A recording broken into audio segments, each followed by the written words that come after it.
Studying for the AP Bio exam is really hard. There is so much content, the ideas are complex, and there is so much vocabulary. If you're feeling anxious, that makes so much sense. But don't worry.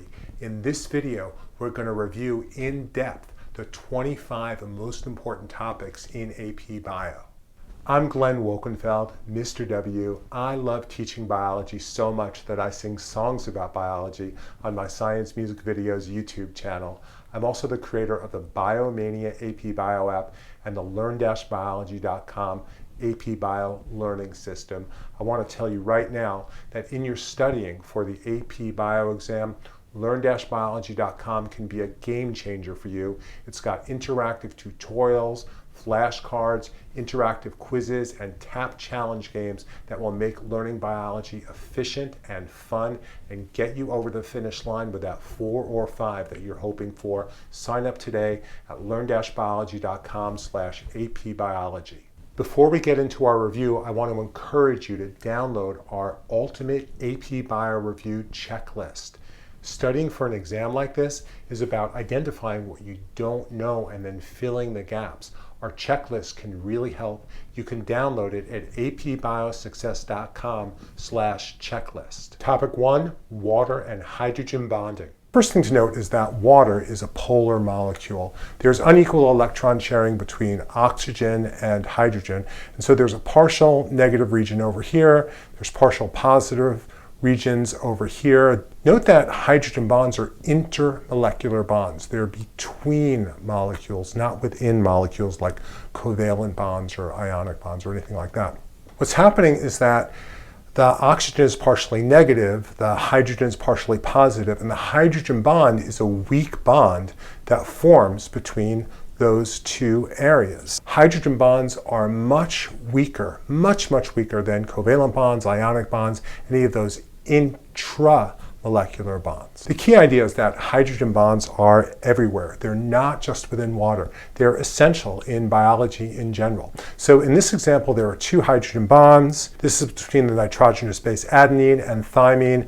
And these are the hydrogen bonds that hold together DNA. Hydrogen bonds, again, are essential. They're key to the structure of DNA, RNA, proteins. You'll meet them again and again throughout your biology course, and they're important to know for the AP Bio exam as well. Cohesion, that's hydrogen bonds between water molecules. So this is cohesion right here. It's responsible for many of water's very peculiar properties. It's a very small molecule, but it has a very high heat of vaporization. It takes a lot of energy to get water to evaporate, a high specific heat. It can hold a lot of heat, and it has high surface tension, which we'll talk about below. Adhesion is water sticking to other stuff. So like, for example, here you see hydrogen bonds between the water molecule and the cellulose walls that make up the conductive tubes of plants, which are also called xylem. And it's also responsible for a phenomenon called capillary action, where water can actually go up for a short distance the sides of a straw as the water molecules bond with the plastic or the cellulose that makes up that straw. A phenomenal thing is called transpiration, which is how water gets pulled up to the top of trees, and that's all based on water's ability to cohere to other water molecules and to adhere to the sides of the conductive tubes of plants as water evaporates from the top. And finally, surface tension. Here we see a paper clip that's resting on a net of water molecules, and of course that's ridiculously out of scale. You can see how that's keeping this paper clip from sinking down. And here it's the force exerted by water molecules on the surface of a body of water, creates a kind of web or net upon the surface. Topic 2, protein structure. So the monomer is an amino acid, and it has a central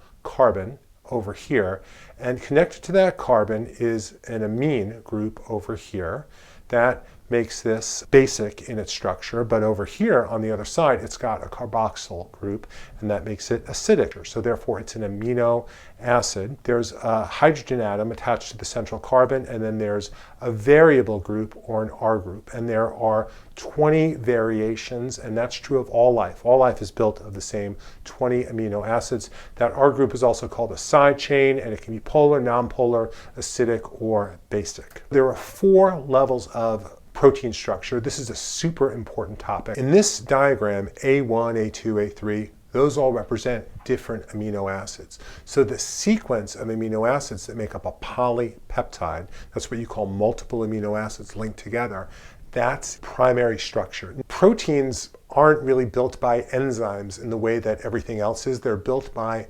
ribosomes. The amino acid, here's one, here's another one, they're connected to one another by peptide bonds. What's secondary structure? Well, here you have a nice diagram that shows you what that polypeptide backbone is. What happens is that interactions between these amine groups and these carbonyl groups, they form hydrogen bonds and they stabilize certain shapes. One of the shapes to know about is called an alpha helix, and that's kind of a corkscrew. Now, the other thing that happens is if the parts of the polypeptide chain are either parallel to one another, like this, or anti-parallel to one another, like this, then carbonyl and amino groups can again interact and form hydrogen bonds, and that can lead to a form called a pleated sheet. Tertiary protein involves interactions between the side chains or the R groups. And there are a couple to know about. First of all, there are hydrogen bonds shown at number 2. There are ionic bonds that are shown at number 5 over here. There are covalent bonds, which are shown at number 3 between two sulfhydryl groups, another one of the functional groups. And this is a covalent bond that's very important in really tightly holding that protein into a specific shape. And then finally, you have what's called hydrophobic clustering, where non-polar side chains will cluster together, avoiding water.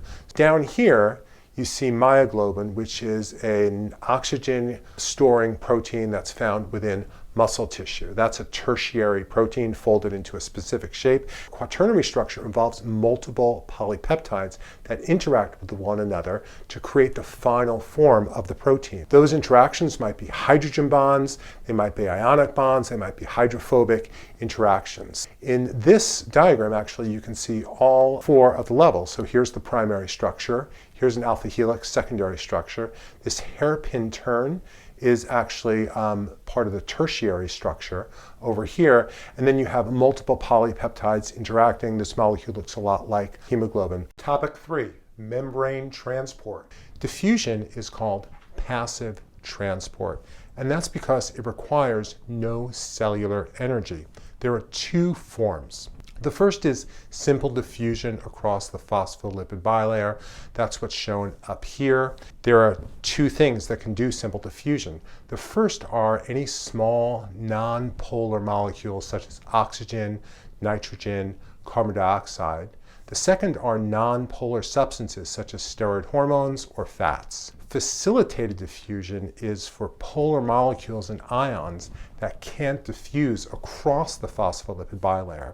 So they require protein channels. And these are transmembrane proteins, they go all the way through, that only let specific molecules or ions pass. So over here you see one for glucose, over here you see one for amino acids, those are both polar molecules, and here you see one for an ion such as calcium. There'd be others for ions such as sodium or potassium. Passive transport is what we just discussed. It's when molecules or ions flow down a diffusion gradient. Here, more concentrated to less concentrated. And that's what it's all about. It's diffusion from high concentration to low concentration.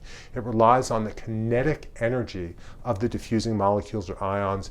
It doesn't require cell energy. As you can see here, molecules are flowing down their concentration gradient. That's different from active transport, where we're pumping a molecule or ion up its concentration gradient from lower concentration to higher concentration. Over here, lower concentration to higher concentration, that requires an energy expenditure on the part of the cell. Usually that's ATP that's being converted into ADP and phosphate to power the pumping process, but also the flow of electrons can power the pumping of protons, and that's important in the creation of ATP itself. In endocytosis, the membrane pinches in to surround a particle or some extracellular fluid, creating a cavity that can become a vesicle. In exocytosis, a vesicle containing something fuses with the membrane, and then that contents is dumped outside the cell. Both of these processes require energy on the part of the cell, and they both require the involvement of the cytoskeleton, which is changing the shape of the membrane.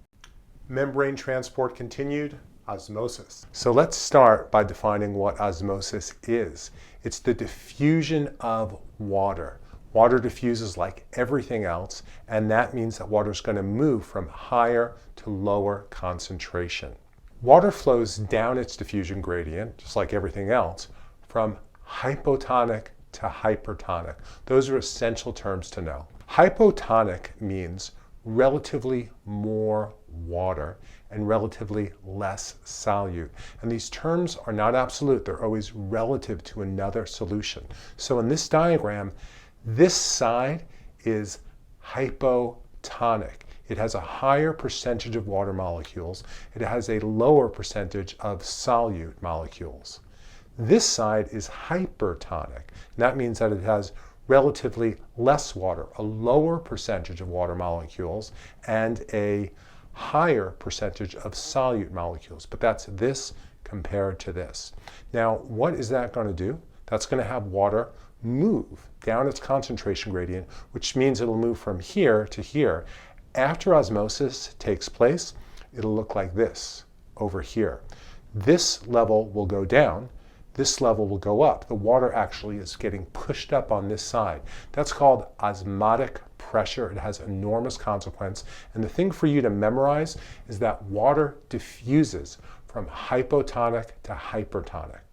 Osmosis in plants. On the left side, the cell is hypotonic to the environment. Water leaves the cell. The membrane peels away from the wall. That's also known as plasmolysis. The vacuole shrinks and the plant wilts. How could the environment be hypertonic to the cell? How could the cell be hypotonic to its environment? This environment has to have, for example, a lot of solutes dissolved in it so that it has a lower water concentration than is in the cytoplasm. That'll cause water to go from the hypotonic cell to the hypertonic environment. In the middle, the cell is isotonic to its environment. Isotonic means that the solute concentration and the water concentration are the same on both sides of the membrane. So water enters and leaves and enters at the same rate. And on the right side, the cell is hypertonic to its environment, so water flows into the cell. That osmotic pressure in the case of plants is called turgor pressure. It causes the vacuole to expand. It pushes the membrane against the cell wall. And this is a good situation for plants to be in. It makes them full, firm, happy. They're not wilted. Osmosis in animal cells. Cell number 1, the cell is hypotonic to its environment. Water leaves the cell. In situation number 2, the cell is isotonic to its environment. Water enters and leaves the cell at the same rate. And in situation 3, the cell is hypertonic to its environment, and therefore water is flowing into the cells. And because there's no cell wall, the membrane can't really stop the inward force, and the cell will ultimately burst. That leads us to the topic of water potential. It's a more formal way to talk about osmosis and the movement of water. It has an equation. Water potential equals solute potential plus pressure potential. And the idea is that adding solute to water decreases its water potential. In this device called a U-tube, no kidding, the water is flowing from the hypotonic side to the hypertonic side because this has more solute. But another way you can say that is that the addition of solute lowered the water potential, so therefore water is flowing from higher water potential to lower water potential. If you add pressure, then you'll note that pressure increases water potential and water will flow away from an area of high pressure. Topic 4, the endomembrane system. Compartmentalization means internal division of a space into sections. What are the advantages? First is that it allows a cell to have regions with an internal chemistry that are distinct from the cytoplasm. A great example of that is the lysosome, shown at G over here and number 7 over here. Lysosomes contain hydrolytic enzymes. Those are enzymes that break things down. Those can't be released into the cytoplasm where they would break down the cytoplasm, so they are compartmentalized. They're kept in a membrane-bound space. In addition, compartmentalization provides a lot of internal surface area, and that's important for membrane-bound enzymes that are found in the smooth ER or the Golgi that can only do their job when they're embedded in a membrane. Compartmentalization makes that possible. And that's also true of the ribosomes that are found in the rough ER. What is the endomembrane system? It's a dynamic connected system of internal membranes and compartments. It includes the nuclear membrane, the rough ER, the smooth ER, the Golgi, lysosomes, and all the little vesicles that interconnect them. Explain the origin of mitochondria, cellular compartmentalization, and chloroplasts. What we're explaining is the origin of the eukaryotes. When did this happen? About 1.8 billion years ago. Before that, there was nothing on Earth but prokaryotes. How did this happen? It arose as a mutualistic endosymbiosis. Symbiosis means living together, two species living closely associated with one another. Endosymbiosis is when one of those species lives inside the other. We normally think of that as parasitism. That's a negative kind of endosymbiosis, but there's also positive endosymbiosis. That's a mutualistic relationship, and that is what gave rise to the eukaryotes. What's the evidence for this idea? Like bacteria, both of these organelles, mitochondria and chloroplasts, have their own circular DNA. They replicate themselves through binary fission. That's how prokaryotes replicate themselves. They use their own ribosomes to produce some of their own proteins. These ribosomes resemble bacterial ribosomes in terms of their rRNA sequence and structure, and they have two membranes. The outer one is a vestige of an endocytotic vesicle. An archaeal cell took up that bacterium, and now all of those organelles have two membranes. Topic 5, enzymes. Enzymes are usually proteins that catalyze reactions in cells. They lower the activation energy of the reactions that they catalyze, increasing the rate of those reactions. In this diagram, you see a reaction that's catalyzed by an enzyme, number 2, and a reaction that's not catalyzed at number 1. And the difference is that the activation energy for the enzyme catalyzed reaction is much less. Enzymes are highly specific because their active site complements the shape and charge of their substrate, which is the substance that an enzyme acts upon. Enzymes are both highly specific and have a narrow set of conditions where they can function at or near their optimum. Explain. Enzymes are proteins with secondary, tertiary, and quaternary level structures that involve hydrogen bonds, ionic bonds, and hydrophobic clustering. Changing pH, temperature, or ion concentration interferes with these bonds, changing the shape of the active site, keeping the enzyme from binding with its substrate. Environmental change can cause denaturation, a change in the shape of the enzyme that lowers or completely negates enzyme function. Most enzymes have a pH optimum where they operate at peak efficiency. Here's the optimum right here. As pH moves above or below the optimum, enzyme performance drops. And this is the rate of enzyme activity, and you can see that as the pH drops, it goes down. As the pH increases, it goes down. Up to a certain point, enzyme activity increases with temperature. And that's because there's more kinetic energy that increases molecular motion, and it increases the chance that the enzyme will bind with its substrate and therefore be able to catalyze the reaction. At a certain temperature, beyond 2 in the graph, the enzyme will denature. It'll change its shape, reducing the enzyme's catalytic abilities because it'll no longer be able to bind with its substrate. Explain how enzyme activity is affected by substrate concentration. With low substrate concentrations, the probability of the enzyme meeting its substrate is low, and the product is produced at a very low rate. As substrate concentration increases, the collision and the reaction rate will also increase, but at a certain point, you get to a saturation point.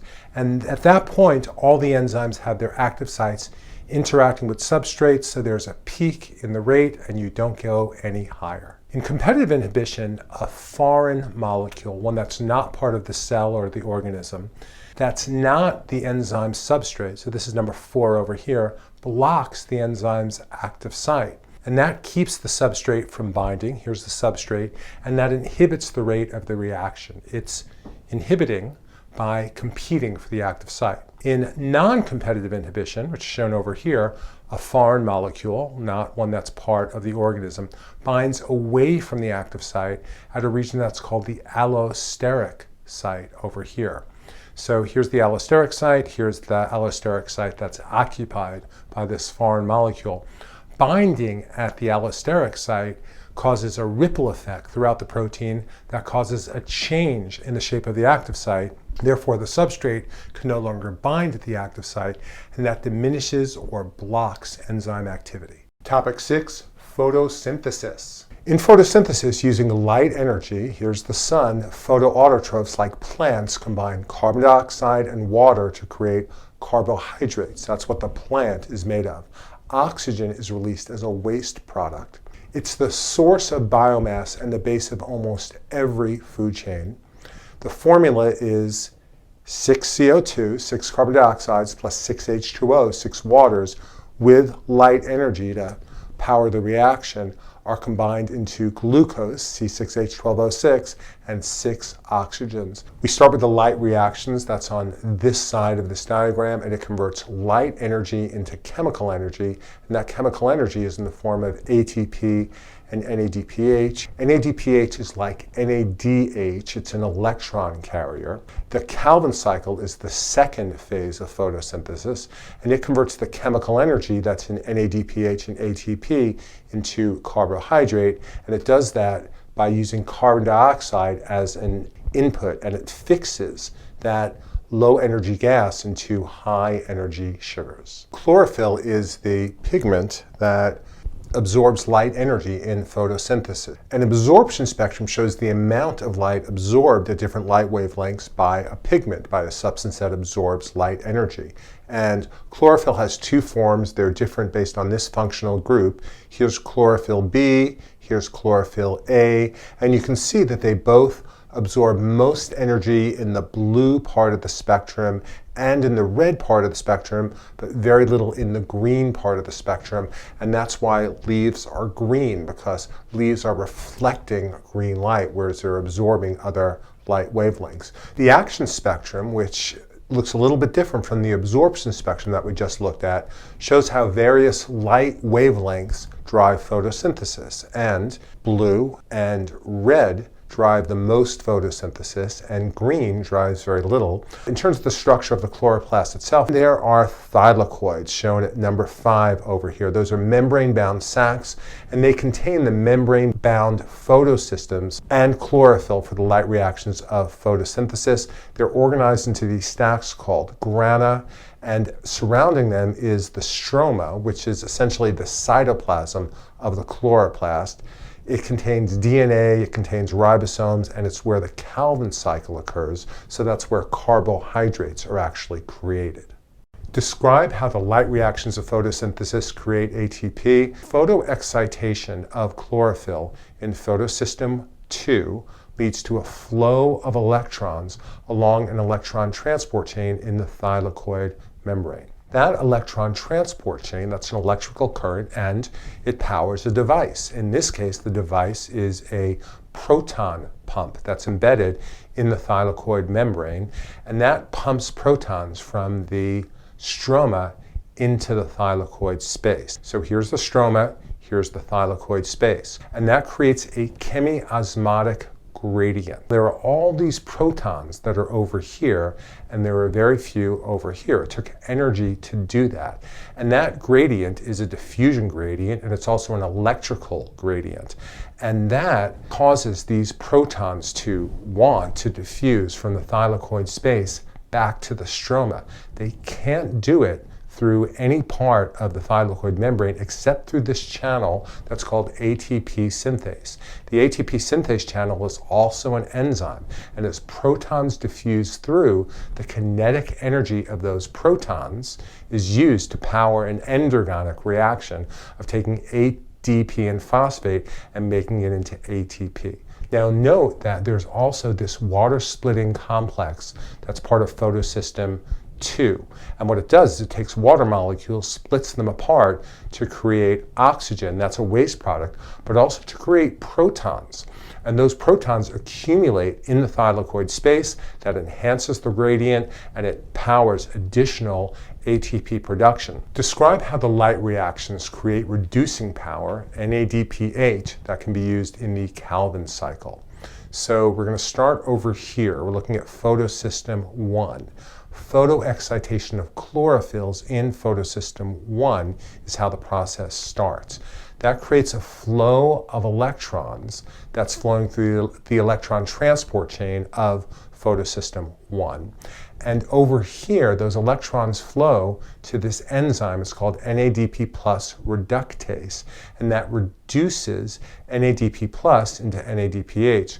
Reduction, that's a thing from chemistry. Reduction is gain of electrons, so that NADP plus is going to gain electrons and hydrogen, making it into NADPH. And why? Because during the Calvin cycle, that NADPH provides the electrons and hydrogens that reduce carbon dioxide into carbohydrates. So let's remember the Calvin cycle takes the products of the light reactions and carbon dioxide and uses it to create sugar. The fixation phase begins as carbon dioxide is combined with RUBP. That is a reaction that's catalyzed by the enzyme Rubisco. Fun fact, that might be the most abundant protein on Earth. It creates a 6-carbon product, which isn't shown. So think about this. RUBP has 5 carbons. Each of these black dots represents a carbon atom. CO2 has 1 carbon. You'd think that would create a 6-carbon product, but immediately that 6-carbon product dissociates into 2 3-carbon molecules. We ended the carbon fixation phase with this 3-carbon molecule. And that 3-carbon product is reduced and phosphorylated. So here's a phosphorylation. In other words, ATP contributes a phosphate to this molecule. This had 1 phosphate group. This one has 2 over here. So that's a phosphorylation. And reduced. So NADPH donates an electron to this molecule. So at the end, we have this molecule G3P, glyceraldehyde 3-phosphate. And the key thing is that this has a lot more energy than this. Why? Because it was given that energy from ATP and NADPH. This molecule can now be harvested, taken out of the Calvin cycle, and used to build plants. Now, during the next phase, these 5 G3Ps are rearranged by a variety of enzymes. That's why I have multiple arrows over here. And they're rearranged into 3 5-carbon RUBPs. And along the way, a phosphorylation occurs, and that's, again, energy from the light reactions that's invested over here. And RUBP is one of the substrates of carbon fixation along with carbon dioxide. And that is now an appropriate time for me to say congratulations, because you've hung through one of the most difficult parts of this review. We're going to do cellular respiration next. You're a hero. Keep with it. You're going to get a 5 on the AP Bio exam. Topic 7, cellular respiration. What's the chemical equation for cellular respiration? Is it endergonic or exergonic? Where in eukaryotic cells does it occur? The equation, C6H12O6, or glucose, plus 6 oxygens yields 6 carbon dioxides, 6 water molecules, plus energy in the form of ATP. It's an exergonic reaction. It releases energy. Here we've got the whole process. Let's break it down. The process begins with glycolysis, so energy in glucose generates ATP and NADH. NADH, like NADPH that we met in photosynthesis, it's an electron carrier. And the end product is a 3-carbon molecule called pyruvic acid or pyruvate. 1 glucose, a 6-carbon molecule, becomes 2 pyruvates, which are each 3-carbon molecules. In the link reaction, what happens is that that pyruvate enters into the mitochondrial matrix, and enzymes along the way convert it to a molecule called acetyl-CoA with 2 carbons. The carbon that's removed is released. That's 1/3 of the carbon that you exhale. And that conversion is powers the reduction of an NAD plus to NADH, and that's later going to be used in the electron transport chain. In the Krebs cycle over here, what enzymes do is they oxidize these two carbons in acetyl-CoA, and that powers the production of 3 NADHs, 1 FADH2, that's another mobile electron carrier like NADH, and it creates 1 ATP. That releases 2 carbon dioxides, and that's the other 2/3 of the carbon dioxide that you exhale. And note that for every glucose that enters cellular respiration, the Krebs cycle runs twice, as does the link reaction. And then finally, you have the electron transport chain, the ETC, and what that does is it takes these reduced products, these reduced mobile electron carriers, and it oxidizes them, and that creates electron flow that powers, through chemiosmosis, the production of ATP from ADP and phosphate. That's where most of the ATP during cellular respiration is produced. In terms of the AP Bio exam, the preceding discussion of glycolysis, the link reaction, and the Krebs cycle was sufficient, but we're going to go into more depth about the electron transport chain and oxidative phosphorylation. In the previous phases, we've been creating NADH and FADH2. Those are mobile electron carriers. They've been accumulating in the mitochondrial matrix, and they diffuse over to the inner membrane where they're oxidized. Oxidation is loss of electrons. Those electrons now flow through an electron transport chain. That's this yellow arrow over here. And that's a series of membrane-embedded proteins that are in the mitochondrial inner membrane. So it's as if there's an electrical current that's flowing along the mitochondrial membrane through these various proteins. Notice that NADH comes in first. It has a little bit more energy in its electrons than FADH2, which drops its electrons off a little bit further on down the chain. Some of these electron transport proteins are proton pumps, and they pump protons from the matrix to the intermembrane space. Pumping is active transport that requires energy. Where's the energy from? It's from this flow of electrons. Notice that there's less protons over here and more over here. Again, active transport requires energy, and that creates an electrochemical gradient. There's more protons over here, fewer over here. There's more positive charges over here. There's fewer positive charges over here. It's also a pH gradient because the pH is much lower in the intermembrane space than it is in the matrix. All those protons are trapped. Oxygen acts as the final electron acceptor. And what it's doing is it's so electronegative that it's pulling electrons down this electron transport chain, and as it does, it absorbs electrons and protons that are available in the matrix, and that increases the gradient. This is why you need oxygen to do aerobic respiration, because it's the final electron acceptor in the electron transport chain. Now, all of these protons have been accumulated here. They can't diffuse through any part of the inner membrane except through one channel. That's called ATP synthase. It's the same that we discussed when we discussed photosynthesis. It's a channel and it's an enzyme. As protons diffuse through, so that's diffusion, it's facilitated diffusion, their kinetic energy is used to create ATP from ADP and phosphate. That's how the electron transport chain generates ATP. Anaerobic respiration occurs when oxygen is lacking or insufficient, or I should add, when the organism doesn't have the enzymes to do aerobic respiration. Glycolysis is really the key part of anaerobic respiration. So it involves glycolysis followed by fermentation, and it generates a total of 2 ATPs, and it occurs entirely in the cytoplasm. The mitochondria are not involved. Fermentation is glycolysis that's followed by reactions that regenerate NAD+. So here we have one form of fermentation. It's called alcohol fermentation. Here we have lactic acid fermentation. But the key thing is that they produce NAD+. That's kind of the opposite of what glycolysis does. Why does fermentation happen? It's because if you're an aerobic organism, but you need to keep on moving and there's not enough oxygen available because you're working so hard, then you can continue to get 2 ATPs per every glucose. And that sure isn't as good as 32 or more that you get from aerobic respiration, but at that moment you just can't do it. Glycolysis, however, can only create those 2 ATPs if NAD+ is available. It's a substrate for one of the reactions of glycolysis. So 2 ATP are better than none, and that's why animals like us that do lactic acid fermentation perform it when oxygen is unavailable. Alcohol fermentation, really what we're talking about is ethanol fermentation, because there are other alcohol fermentations, occurs in yeast. When you're baking bread and you use yeast, you're doing an alcohol fermentation. Enzymes, shown over here, remove a carbon dioxide from pyruvic acid. Remember, that's the molecule that ends glycolysis.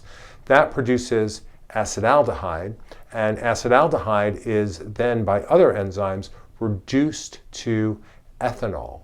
Well, reduction is gain of electrons. Something has to lose electrons, and NADH is oxidized to NAD+. That allows glycolysis to continue. Interesting and fun fact, this CO2 that makes up the bubbles in beer, which come about through an alcohol fermentation, that also makes up the bubbles that cause bread to be spongy and have its spongy form. Now, lactic acid fermentation occurs in muscle tissue under anaerobic conditions. It's a little bit simpler. Pyruvate is reduced to lactic acid, and again, as that reduction occurs, something has to be oxidized, and NADH is oxidized to NAD+. Hi, I'm Hannah, and I'm a high school senior. To anyone who is currently taking AP Bio, even if you had a rocky start to AP Bio, that does not mean that you cannot succeed on this test. Learn-Biology will walk you through each topic, subject, and unit, and allows you to review as many times as you want. Another thing I love about learn-biology.com is that it lets you study from anywhere. That's because the subscription gives you access to the Biomania AP Bio App, which has AP review flashcards, multiple choice questions, practice FRQs, and these great diagram-based games called TAP challenges. Go sign up. Topic 8, cellular communication. Cells are constantly communicating with one another. It's a basic feature of life. Ligands are signaling molecules. What they do is they bind with receptors based on complementary shape. And here I've represented that very simply with a kind of circle and an arc. But because this is biology, you know that the shapes will be extraordinarily complex, like enzymes and substrates. Binding leads to a cellular response, and the mechanism by which that happens is going to be most of what we're going to talk about in this video. Cell signaling involves 3 phases. List them. The 3 phases are reception of a ligand, that's what's happening over here. There's signal transduction, where the initial message gets changed into another kind of message that can go into the cytoplasm. That often involves amplification of the signal. And finally, there's a cellular response. The signal molecule, also called a ligand, as we've talked about before, binds with a receptor molecule. Here you can see a receptor that has a more realistic depiction, and you can see how it's embedded in the phospholipid bilayer of the cell membrane. That binding is based on complementary shape. The receptor, during the transduction phase, interacts with membrane proteins to produce a second messenger. So something will be happening between here and other proteins in the membrane to bring about this second messenger. The second messenger with other relay molecules will bring that message to the cytoplasm, activating enzymes, or the nucleus, where we'll have the activation of genes. The hormones we've talked about so far, the cell communication mechanisms we've talked about, have all involved water-soluble hormones. But what if the hormone is nonpolar, a steroid hormone like estrogen or testosterone? In that case, these hormones, which are nonpolar, can diffuse through the phospholipid bilayer. And once they're there, they can bind with a cytoplasmic receptor. That forms a receptor hormone complex, and that is capable of diffusing into the nucleus, where it acts as a transcription factor, something we'll talk about in AP Bio Unit 6. But all you need to know for now is that that can activate genes. So the DNA gets made into RNA. The RNA goes into the cytoplasm. It gets read by a ribosome and gets made into a protein. Water-soluble hormones, they're capable of binding with receptors, they interact with second messengers, and they bring about a cellular response. And in general, these responses are slower but more longer lasting. These responses are quicker. Topic 9, feedback and homeostasis. Homeostasis is the tendency of a living system to maintain its internal conditions at a relatively constant, optimal level. Feedback is when the output of a system is also an input. So here we have some system, here's the thing that's coming out, and feedback is when it feeds back into the system. So the output is also an input. And feedback can do two things. One is connected to homeostasis. It can allow organisms to maintain homeostasis as they respond to internal and external changes, or it can accelerate internal changes and drive a process towards a conclusion. This is generally connected with what's called negative feedback, and this is connected with what's called positive feedback. Let's talk about how feedback works in blood sugar homeostasis. It's important to your body to maintain your blood sugar levels, your blood glucose levels. The main hormone that controls that is insulin, and it's a negative feedback system. In response to high blood glucose levels after eating a sugary or a starchy meal, your pancreas will release the hormone insulin, just represented here as a triangle. In the liver, insulin will bind at a receptor over here, and that will unleash a signaling cascade, and that talks to a glucose transporter. That's a channel that allows for facilitated diffusion. If glucose is in higher concentration outside than inside the cell, it'll diffuse into liver cells, and the glucose will get converted into glycogen, which is a stored polysaccharide, or it'll get converted into fat. Blood glucose levels down, homeostasis restored. So let's explain how insulin and glucagon maintain blood glucose homeostasis. Our blood glucose has a set point about 90 milligrams per deciliter. Above the set point, the pancreas will release insulin. Eat a big meal, insulin gets released, and your liver, fat, and muscle cells, which aren't shown, will absorb glucose and store it away as glycogen. Below the set point, that's when you've gone a little while without eating, what will happen is that the pancreas will release a second hormone called glucagon, and that will induce the liver to convert its stores of glycogen into glucose. Glucose goes into the blood, homeostasis is restored. An important AP Bio skill is explaining what happens when systems get disrupted. And here we're going to explain how blood glucose homeostasis breaks down in type 2 diabetes. That's also called adult onset diabetes, but increasingly it's happening in teens and even children due to the obesity epidemic in the United States. We're going to look at normal metabolism first, which we just discussed. Here we see insulin, in response to a high blood glucose level, is binding with the insulin receptor. There's a signaling cascade that causes the glucose channel to open. There's glucose absorption into the cells. Blood glucose level falls. Homeostasis restored. In people with type 2 diabetes, what happens is that the cells become insulin resistant. There's glucose in the blood. There's insulin released from the pancreas, but the binding of insulin does not lead to the signaling cascade. And because of that, the glucose channel remains closed. Because of that, blood glucose level stays high, and that damages organs and tissues. Breakdown of homeostasis leading to type 2 diabetes. In positive feedback, the output of a system feeds back into the system, increasing the system's activity and output. It doesn't involve quieting that leads to homeostasis, it involves acceleration. It drives a biological process such as childbirth to a conclusion, after which the system shuts down. In childbirth, the growth of a baby activates uterine stretch receptors.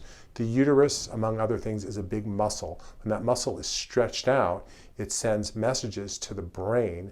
The brain releases oxytocin, a hormone. That oxytocin then circulates in the blood. When it's picked up by receptors in uterine cells, that leads to more contraction. That increased contraction leads to more oxytocin release, and ultimately that continues until the baby is born. Topic 10, the cell cycle. Mitosis duplicates the chromosomes of a eukaryotic cell, transmitting that cell's entire genome to its daughter cells. So here you have the parent cell. It's got 2 chromosomes. Here those chromosomes have been duplicated. Now they're being pulled apart. And now you have daughter cells, each with 2 chromosomes. And each one is going to be an exact clone of its parent cell. In a multicellular organism like you and me, mitosis is how an organism grows and repairs itself. In a unicellular eukaryote, like a paramecium or an amoeba, mitosis is how reproduction occurs. The cell cycle, as you can see in this diagram, can be divided into 2 main phases. The outside orange part of the circle, that's interphase. This yellow part over here, that's mitosis or M phase. During interphase, you can subdivide 3 basic phases, but the cell doesn't appear to be dividing. The first is G1, and during G1, the cell increases in size. G1 stands for growth phase 1. During S, which stands for synthesis, you have DNA replication or chromosome duplication. And during G2, growth phase 2, you have the growth of the structures that are required for cell division. During M phase, you have mitosis, separation of the chromosomes followed by cytokinesis. So at the end, you have 2 daughter cells that are clones of the parent cell. Describe the phases of mitosis. We begin with interphase, during which the cell grows and replicates its DNA. During that time, it doesn't look as if it's dividing, but DNA replication, for example, has occurred.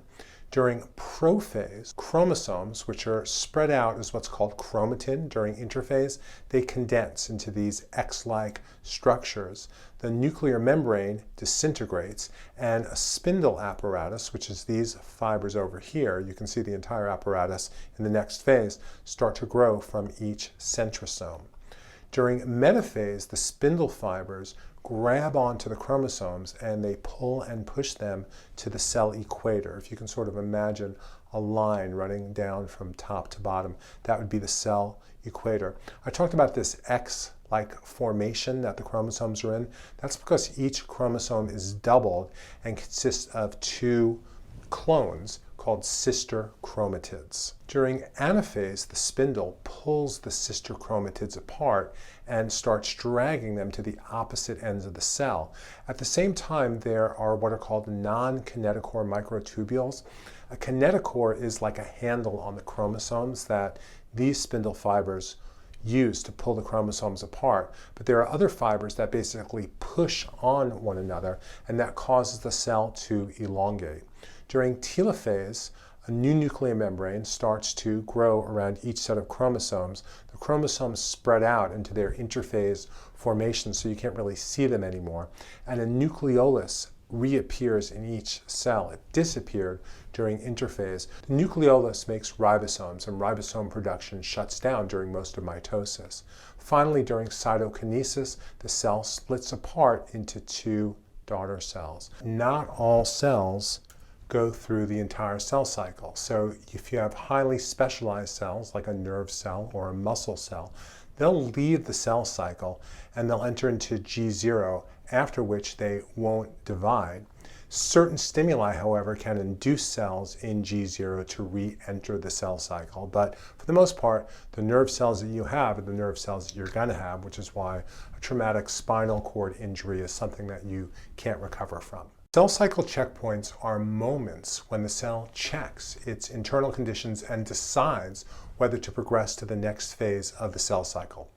If certain molecules are in the right concentration, then the cell continues through the cell cycle, and if not, the cell moves into G0 or might initiate what's called apoptosis. We'll explain that in a moment, which is called programmed cell death. The primary checkpoints to know about for AP Bio are the G1 checkpoint over here, the G2 checkpoint, and the M checkpoint. Cyclins are molecules whose concentration rises and falls throughout the cell cycle. So like, for example, you can see that cyclin E rises right before the S phase. Cyclin A rises right before G2. The cell has mechanisms to read the level of these cyclin concentrations. Kinases, which we discussed previously in the context of cell communication, those are molecules that activate other molecules, often by phosphorylating them. They're not shown.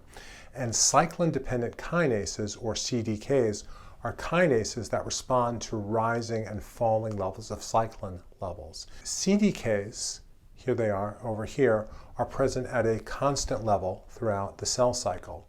By contrast, the level of cyclins that we saw in the previous slide rise and fall. When cyclin levels are high, the cyclins bind with CDKs to form a complex called maturation promoting factor, but a good way to remember that is just think of it as mitosis promoting factor. Because once you have MPF, that allows the cell to pass through the G2 checkpoint and actually divide. During M phase, however, the cyclin is broken down, and that allows the process to repeat in each daughter cell when it grows to the appropriate size and gets ready for cell division. Cancer is a disease of unregulated cell division. As opposed to cells staying in place doing what they're supposed to do, they become rogue players, pursuing their own destiny at the cost of the organism. Mutations in genes that are called proto-oncogenes increase cell division by creating too many growth factors. Growth factors are things that stimulate cell division within a cell itself or within other cells. And there are other kinds of genes that are called tumor suppressor genes, and what they do is they remove cell division inhibitors, the kind of checkpoints that we've seen in previous slides. So in normal cells you have the brakes, those are tumor suppressors, and you have the accelerator. Those are growth factors, but they act at appropriate times. When cells become cancerous, it can be for one of two or actually both reasons. You can have mutated tumor suppressors that can't prevent cell division, even when cell division shouldn't be happening. And you have growth factors that promote cell division at unneeded moments. What we're going to do now is really cool because we're going to connect what we've learned about the cell cycle and its control to what we learned about previously relating to cell communication. ROS is a G protein over here, and as a proto-oncogene, it only becomes active when an outside growth signal binds with ROS's coupled receptors. So here we have binding that activates ROS, it picks up GTP, that sets off a phosphorylation cascade, and that leads to cell division. So this is in a healthy, normal system. ROS only gets activated when there's a ligand. When ROS becomes cancerous, when it mutates from a proto-oncogene to an oncogene, then it becomes constitutively active. And constitutively means it's part of its nature to be active. Normal ROS is only active, it only binds GTP when the receptor binds a ligand. But this ROS, which is an oncogene, is constitutively active.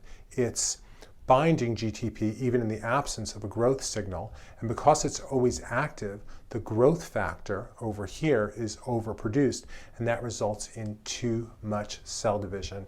This is connected with about 30% of human cancers. Topic 11, meiosis. What happens during meiosis? Meiosis is reduction division. Why reduction division? It's cell division that reduces chromosome number. Cells go from diploid with 2 sets of chromosomes to haploid with 1 set of chromosomes. The first step is DNA replication, which we see over here at number 1. It creates doubled chromosomes consisting of 2 sister chromatids. What's going on? Even though meiosis is reduction division, it starts in exactly the same way that mitosis starts, with a round of DNA or chromosome replication. So if you look at this cell over here, there are 4 chromosomes. If you look over here, there are still 4 chromosomes, but each one is doubled, consisting of 2 sister chromatids. In step 2, we have meiosis 1. And what meiosis 1 does is it separates the homologous pairs. So this chromosome is homologous to this one, this one, this one, and they're going to be separated. So now each of the resulting gametes only has 1 member of each homologous pair. That means it's now a haploid cell. Homologous chromosomes are the matching chromosomes that you inherited from your parents. So for example, here's chromosome 3. One of them came from your mom, one of them came from your dad. Here's chromosome 4, it's the same thing. Here's chromosome 5, all the way on down the line. They are not identical. How could they be? Your mom and dad aren't identical, so the chromosomes that they passed on to you wouldn't be identical. They do have the same genes in the same order, but the alleles, the specific code that is in the location where those genes are found, that might be different. What meiosis II does is it separates the sister chromatids. The result is 4 unique haploid gametes. What are the 2 ways that meiosis generates diversity? They're shown here. The first is independent assortment. The second is crossing over and genetic recombination. Independent assortment works as follows. During prophase 1, homologous pairs pair up. During metaphase 1, they're pulled by spindle fibers to the cell equator. But the way that each pair gets dragged to the middle is independent of every other pair. So in this very simplified system, it's possible that the paternal chromosomes might be on the left side and the maternal ones might be on the right side. It's equally possible that you could have this arrangement versus this arrangement. What happens is that with 2 homologous pairs, 4 different chromosome arrangements are possible. That's 2 squared in the gametes. But you won't get more than 4 in a system that has 4 chromosomes as its diploid number. With 3 homologous pairs, then the math takes you to 2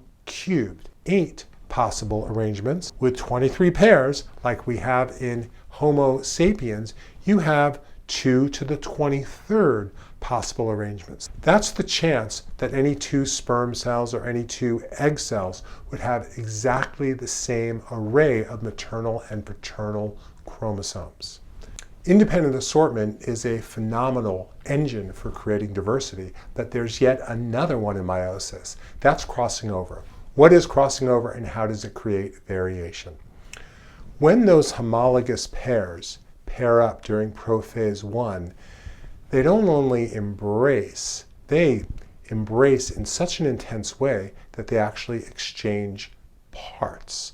So this embrace is called synapsis, and at a point called a chiasma, segments of DNA will move from one homolog to the other. The result is that you start like this. This array of 4 sister chromatids is called a tetrad. 4 tetrad. And so this is what it's like before crossing over, and then after crossing over it's like this. Well, you'll notice this isn't really a maternal chromosome anymore. It's a maternal chromosome with a paternal piece, and the same thing for this one. So crossing over creates what's called recombinant chromosomes, and these have unique and novel sequences of DNA. And then finally there's fertilization, where the sperm and egg from different individuals combine in a fertilized egg, and that is the 3rd generator, and that's why sexual reproduction creates diversity. It explains you, it explains me. Biology, is it amazing or what? Topic 12, genetics. Genes are the basic unit of heredity. They are what gets passed from parents to offspring. They determine traits or characteristics. Every individual has 2 copies of each gene. Those copies are located on the chromosomes that are organized into homologous pairs. The alleles are alternative versions of those genes that might have different DNA sequences that will produce proteins that have different amino acid sequences. Homozygous means that the 2 alleles are identical. In a heterozygote, the alleles can be different. The principle of segregation shows what's happening here. When individuals create gametes, their sex cells, they pass on only one of their 2 alleles. Dominant alleles are always observed in the phenotype of the offspring. Here's an individual who's homozygous dominant. In these heterozygotes, there's also a recessive allele, but because the dominant allele is present, then the characteristics of the organism is determined by the dominant allele. A recessive allele only shows up in a homozygote. That homozygous allele recedes into the background when it's paired with a dominant allele, and these are represented in the Mendelian system by a lowercase letter, in this case, lowercase a. A monohybrid cross is a cross between two heterozygotes. This P has purple flowers. The genotype is capital P, little p, capital P, little p. The result will be offspring in a 3-to-1 ratio. We have 3 individuals with the dominant phenotype, 1 with the recessive phenotype. A quarter of the offspring are homozygous dominant. Half of the offspring, 2/4, are heterozygous. They still have the dominant phenotype. And 1/4 will be homozygous recessive, and they'll show the recessive phenotype. Define Mendel's principle of independent assortment. Independent assortment, it's what we talked about in the context of meiosis. This is essentially the same process. Mendel was able to intuit this just looking at the transmission of traits from one generation to the next. Genes carrying different traits are segregated and passed on independently from one another. So in an organism that's dihybrid, big T, big P, little p, the way that the T gene pair gets passed on is independent from the way that the P gene pair gets passed on. And therefore, in a double heterozygote, a dihybrid, big T, big P, little p, 4 unique gametes can be created. How can you figure this out for yourself? You use the FOIL algorithm. First, outside, inside, last. This is limited to genes that are found on different chromosomes. The game completely changes when those genes are on the same chromosome, and we'll deal with that later. Explain what a dihybrid cross is and what the results of such a cross will be. It's a cross between 2 double heterozygotes. We're crossing big T, big P, little p with the same. You're going to use the FOIL algorithm to figure out the gametes, bring these alleles down and over and combine them. You wind up with a 9-to-3 to 3-to-1 ratio. Linked genes are genes that are on the same chromosome. Here you can see one chromosome from a fruit fly, and there's a whole variety of genes, sequences of DNA that code for specific traits that are located on the same chromosome. Because they're on the same chromosome, these genes don't independently assort. So like, for example, above, genes T and A in this cell over here, they're linked. In this cell over here, they're not linked. These would independently assort, and these wouldn't. Sex-linked genes are located on the X chromosome. Males, because the genes are located on the X chromosome, can't be heterozygous. They either have the allele or they don't. So the whole heterozygous, homozygous thing doesn't apply to males. But females can be heterozygous, as shown. In this case, it's X big H, X little h, a heterozygote. Or they could be homozygous dominant. That would be X big H, X big H. Or they could be homozygous recessive, X little h, X little h. Can a female inherit a recessive sex-linked trait? Absolutely, but it's uncommon. What is non-nuclear inheritance? It's inheritance of genes that are not on a nuclear chromosome, but on the chromosome of a mitochondrion or a chloroplast.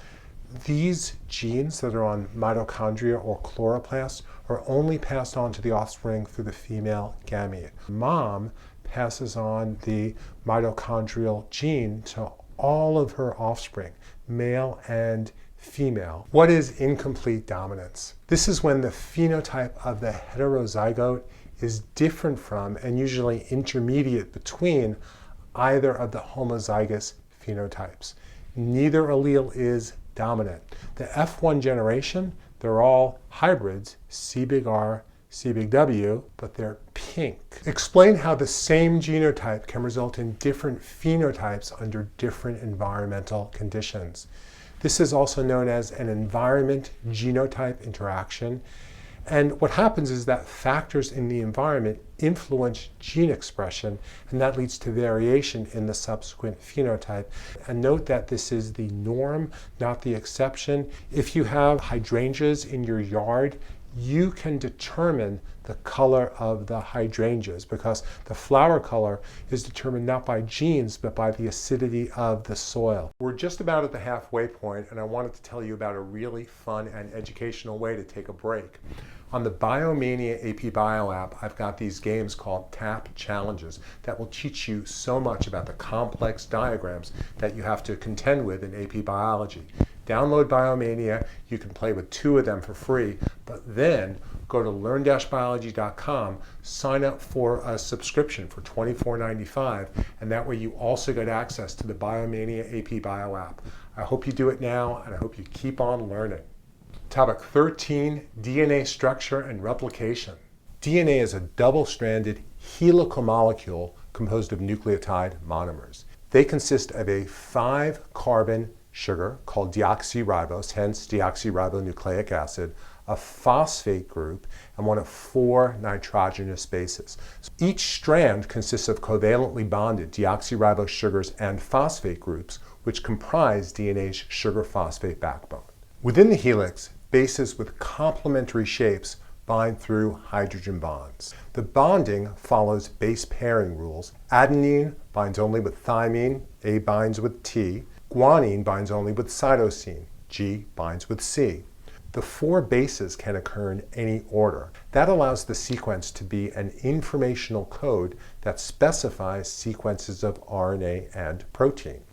The specific base pairing, ATGC, allows each strand to serve as a template for the synthesis of a complementary strand during DNA replication. That also ensures high fidelity transmission of genetic information from parent cells to daughter cells. DNA is highly stable. Its double helical structure protects the sequence of bases that are inside. But while it's stable, it's also capable of mutation, and that allows for change in this code, which allows for evolution. Prokaryotes store their DNA in looped circular chromosomes. In other words, the beginning and the end is connected, and their DNA is naked. It's not wrapped around a protein scaffold. In eukaryotes, the DNA is organized into multiple linear chromosomes, so there's one end and there's another end, and the DNA is wrapped around these proteins that are called histones. Eukaryotic genomes are much larger than prokaryotic genomes. During DNA replication, a team of enzymes using each strand of the double helix as a template synthesizes new daughter strand. Each daughter DNA double helix consists of one conserved strand from the parent molecule and another strand that was synthesized anew.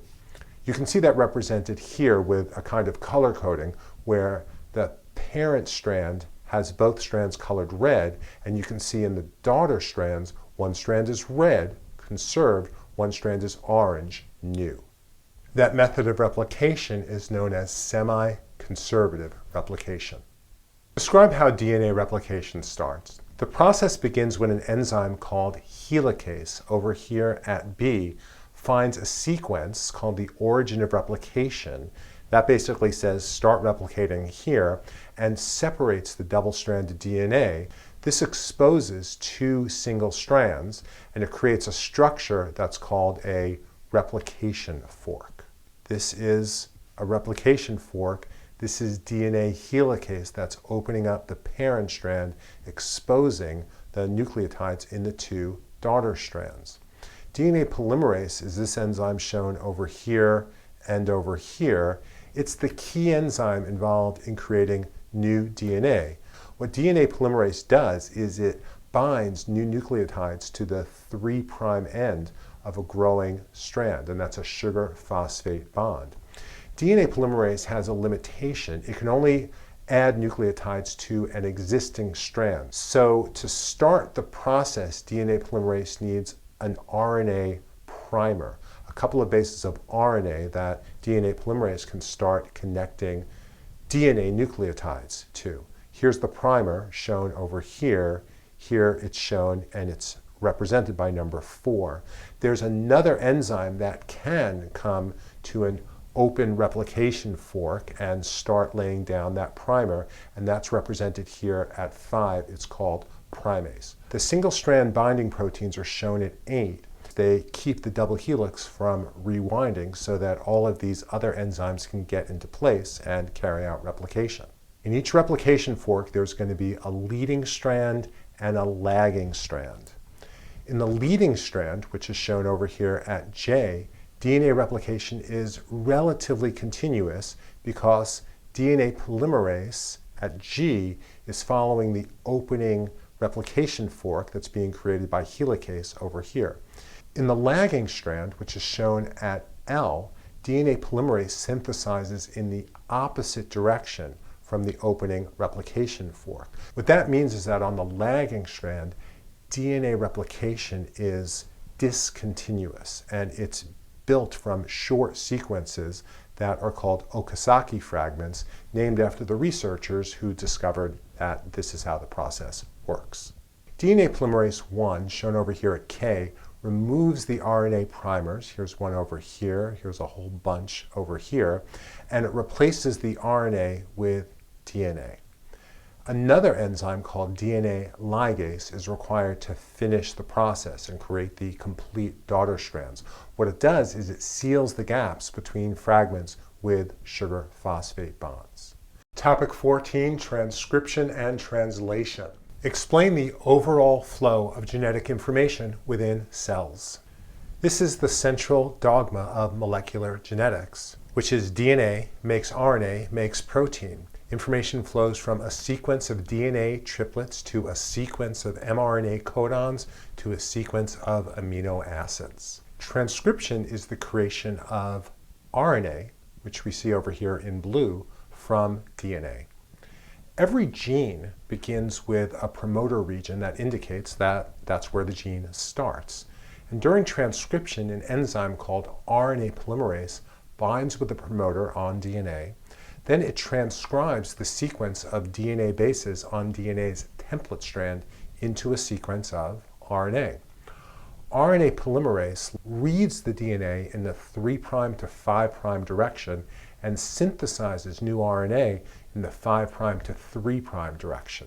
And when the RNA polymerase reaches a terminator region, which is at the end of the gene, it dissociates from the DNA ending transcription. DNA to RNA is transcription. Now we're going to get from RNA to protein. In the genetic code, groups of 3 RNA nucleotides, so like for example AUG, GUC, they're called a codon and they code for one amino acid. Codon code 1. The code is nearly universal. It's specific. Every codon can determine one amino acid, but it's redundant. There are synonymous codons. What's the big picture of translation? Who are the key players? mRNA is shown over here at G2. It contains the codons, this group over here, AUG, or this AUG, or this CCG, that specify the order of amino acids. Here are amino acids shown over here.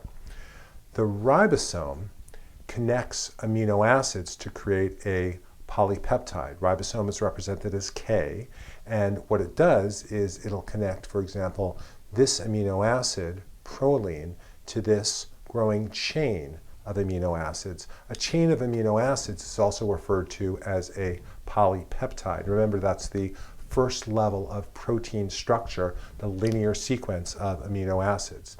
tRNAs are shown over here at letter O. Here's a tRNA. And tRNAs bring amino acids, such as this one over here, to this ribosome mRNA complex.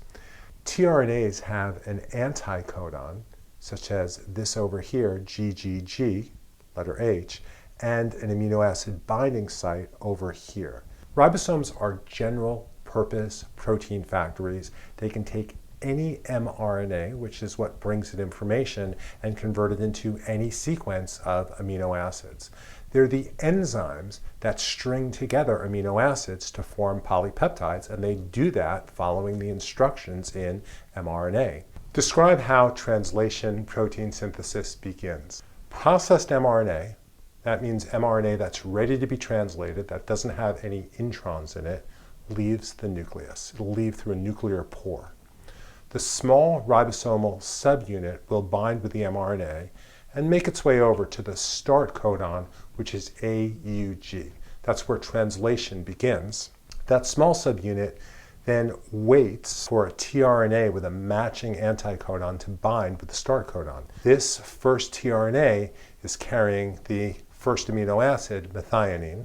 Then the large subunit binds with the small subunit. The ribosome is now complete, and that first tRNA with methionine is located in the ribosome's P site. That's the middle binding site. The next tRNA comes to the A site and it bears a new amino acid. The ribosome then catalyzes a peptide bond between the P and A site amino acids. Then the ribosome translocates. It moves over one more codon. A dipeptide is now hanging off the P site amino acid. The A site is empty, and there's a tRNA in the E site, but it's not connected to the polypeptide. The tRNA that's in the E site exits. The new tRNA enters at the A site. A new tRNA comes in. The ribosome is going to catalyze a bond between that new amino acid and the existing dipeptide, but the process is going to continue. It will be another round of translocation, followed by exit, followed by another tRNA that's charged with an amino acid coming in, followed by another peptide bond happening. The ribosome gets to a stop codon. They code for a release factor. That's a protein that can bind with the stop codon and induce certain changes, and those changes cause the ribosome to dissociate and the polypeptide to be released. The only thing that needs to happen now is for this polypeptide to fold up into a functional protein. Translation is done. Topic 15, Control of Gene Expression, Part 1, Operons. Describe the structure of an operon. It consists of structural genes, and those are genes that code for protein. There's an operator, which is where a repressor protein binds, and that enables this system to be regulated. There's a promoter where RNA polymerase binds, and there's a regulatory gene that produces the regulatory protein. That regulatory protein is generally a repressor protein that binds at the operator. The tripoperon is a system that codes for a series of enzymes that make tryptophan. That's what the structural genes do. These enzymes work as part of a metabolic pathway that codes for tryptophan, which is one of the 20 amino acids. If there's no tryptophan in the environment, then the regulatory protein over here, which is produced by the regulatory gene, and that's pretty much always on, that can't bind with the operator. Look at the shape of this regulatory protein over here, and notice that this part won't bind with this. That means that RNA polymerase can bind at the promoter, and it can roll down the length of the gene and transcribe the structural genes, creating these enzymes. When tryptophan is in E. coli's environment, that tryptophan will diffuse into the cell. It'll bind with the repressor protein. That will cause the repressor protein to change shape. This is a protein that has alpha helices and pleated sheets, and it's very dynamic. So the binding over here causes a change over here. That enables this regulatory protein, a repressor, to bind with the operator. When it does, it blocks RNA polymerase. That means that RNA polymerase can no longer transcribe these structural genes to make enzymes that synthesize tryptophan. The basic rule is if tryptophan is present, don't make it. It's an adaptation for saving energy. Tryp is therefore called a repressible operon, and tryptophan is the co-repressor. The lac operon is an inducible operon, as opposed to tryp, which was a repressible one, and it codes for enzymes that digest lactose, a disaccharide. What happens when lactose is in the environment? That lactose will diffuse into E. coli. Once lactose is inside E. coli, it binds with the repressor protein.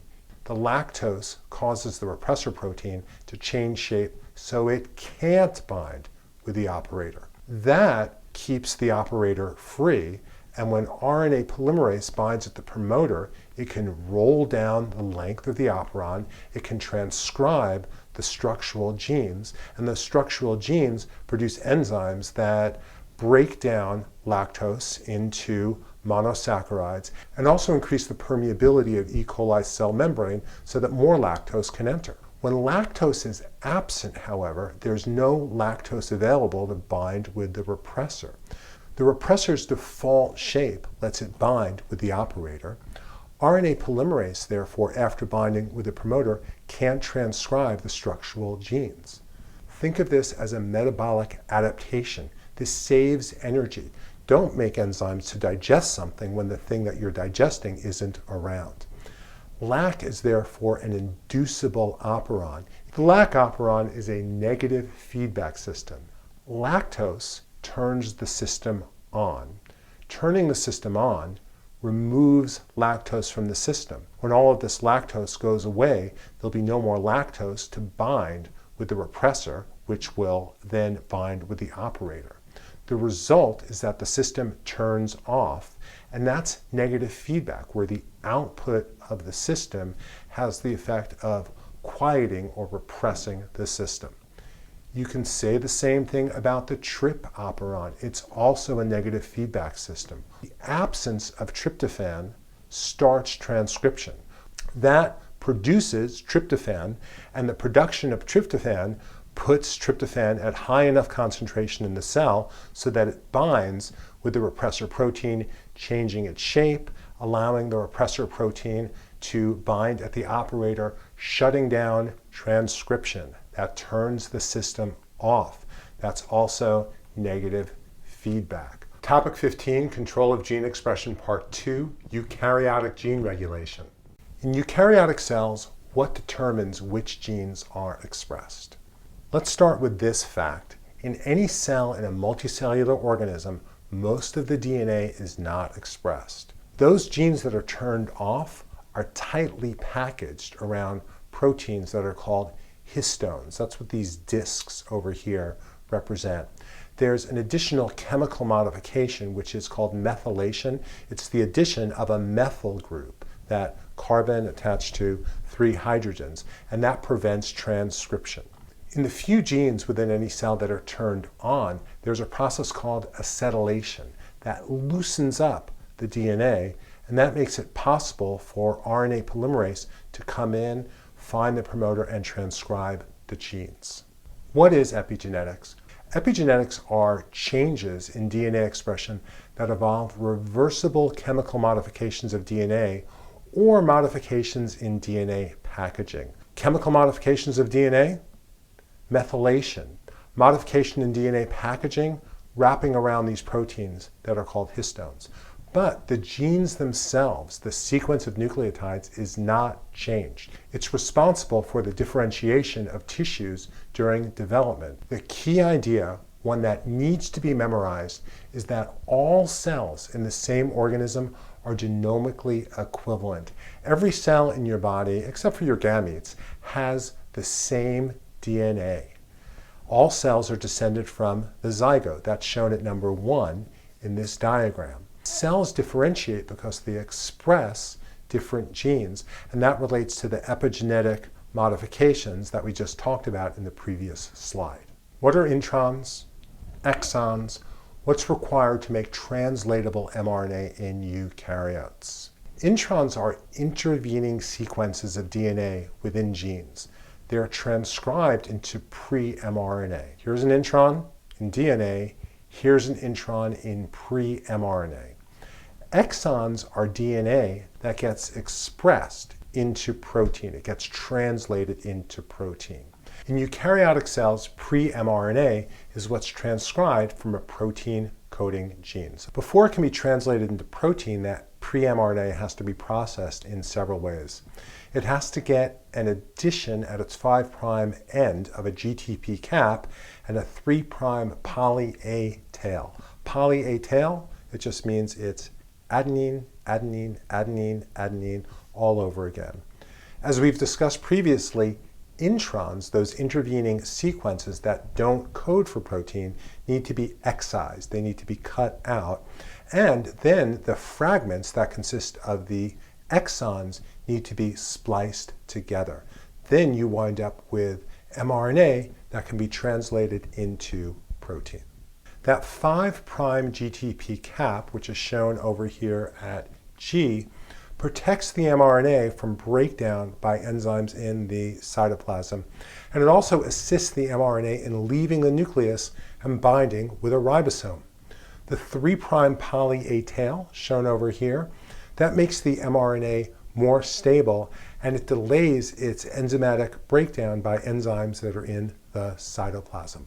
In eukaryotes, there's a process called alternative splicing. Through alternative splicing, exons can be spliced together in alternative ways, allowing for the production of multiple protein versions from the same pre-mRNA transcript. In this mRNA and in this protein, what we've done is we've dropped out a couple of the exons. There's exon 1, 3, 4, and 6. Here's another version of the same protein, exon 1, 2, 5, and 6. And here's yet another one, exon 1, 2, 4, 5, and 6. They're all within the same close family.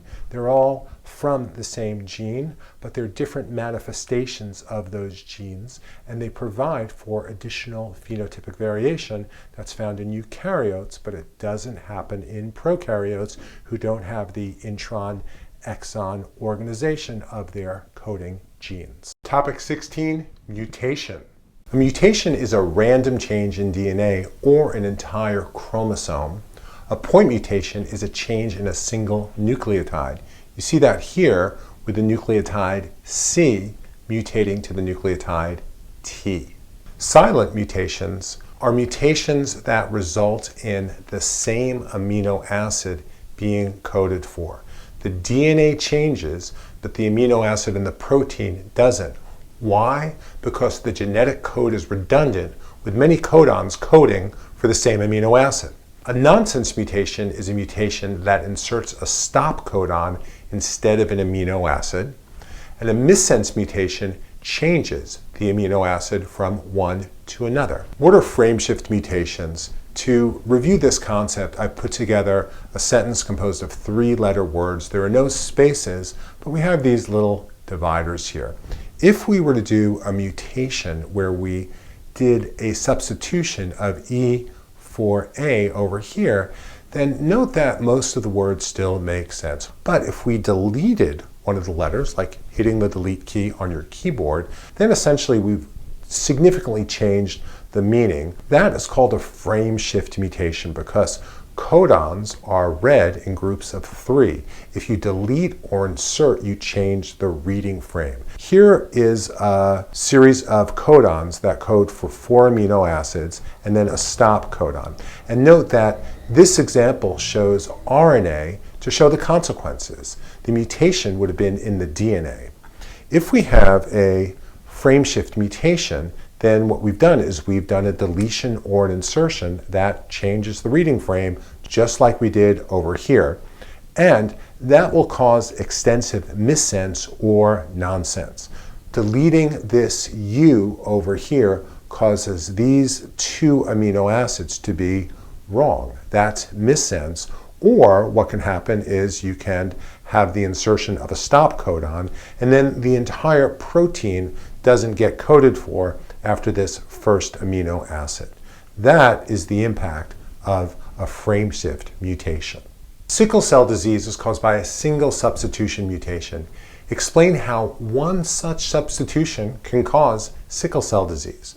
The mutation that causes sickle cell disease is a missense mutation, and the 8th DNA triplet mutates from GAG to CTC, and that causes valine, which is non-polar, to substitute for glutamic acid.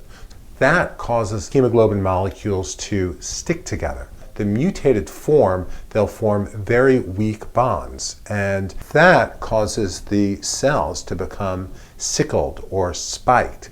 And they get stuck in red blood cells, and that causes extensive tissue damage. This is a recessive mutation. You need to be homozygous in order to express the phenotype. This is how a single substitution mutation can be responsible for a significant genetic disease. Mutations can be positive, negative, or neutral. Explain. The big idea is that a mutation's effect always depends on the environment. It's contextual. A positive mutation improves a phenotype in a way that increases evolutionary fitness. Fitness is about survival and reproduction. If it increases both of those things, then it's a positive mutation. We just talked about sickle cell anemia. That's, in most cases, a mutation that reduces fitness. Why? Because it causes diseased red blood cells and it causes tissue damage, as we just explained. However, in the context in which the mutation for sickle cell anemia evolved, in some ways it's a positive mutation. Why? Because having one dose of the sickle cell allele, in other words, being a heterozygote, gives you resistance to malaria. So that makes it a positive mutation in a malaria-ridden area. In that context, it's positive. A neutral mutation has no effect on the phenotype, and that's because it might happen in non-coding or non-regulatory DNA, or it might result in a silent mutation where the amino acid doesn't change. Your success in AP Biology starts here. Are you struggling with AP Bio? With learn-biology.com, students get the skills and confidence to be a top student and earn 4s and 5s on the AP Bio exam, guaranteed. The AP Bio exam is coming up, so go to learn-biology.com/student sign-up to find out how learn-biology.com can help you crush the AP Bio test and master AP Biology.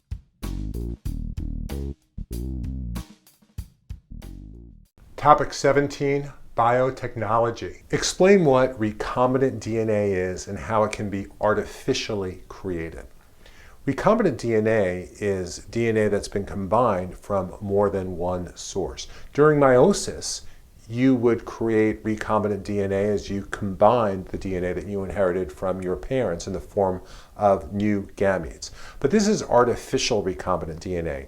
It's DNA from more than one source, shown over here, that might have bacterial DNA with a snippet of human DNA with more bacterial DNA. So DNA artificially combined, more than one source, it's been recombined. The main tool in creating recombinant DNA is something called a restriction enzyme, shown over here at letter C. What these restriction enzymes do is they find sequences of DNA that are called restriction sites. So here's one at B, and they cut the DNA, here's the DNA, with sticky ends. And you can see these sticky ends over here. Those sticky ends are exposed single strands of nucleotides. You can see that over here in this diagram that shows the DNA double helix.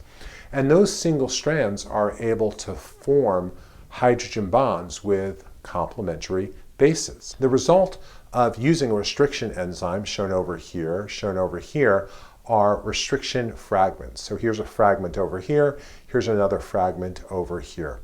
If you cut a second piece of DNA, for example, a piece of human DNA with the same restriction enzymes, what you'll wind up having are complementary sticky ends. Because of complementarity, the ends of the two pieces will form hydrogen bonds. That's what you see happening over here. And then you need to use another enzyme, it's called DNA ligase, and that creates sugar phosphate bonds connecting the strands, creating recombinant DNA.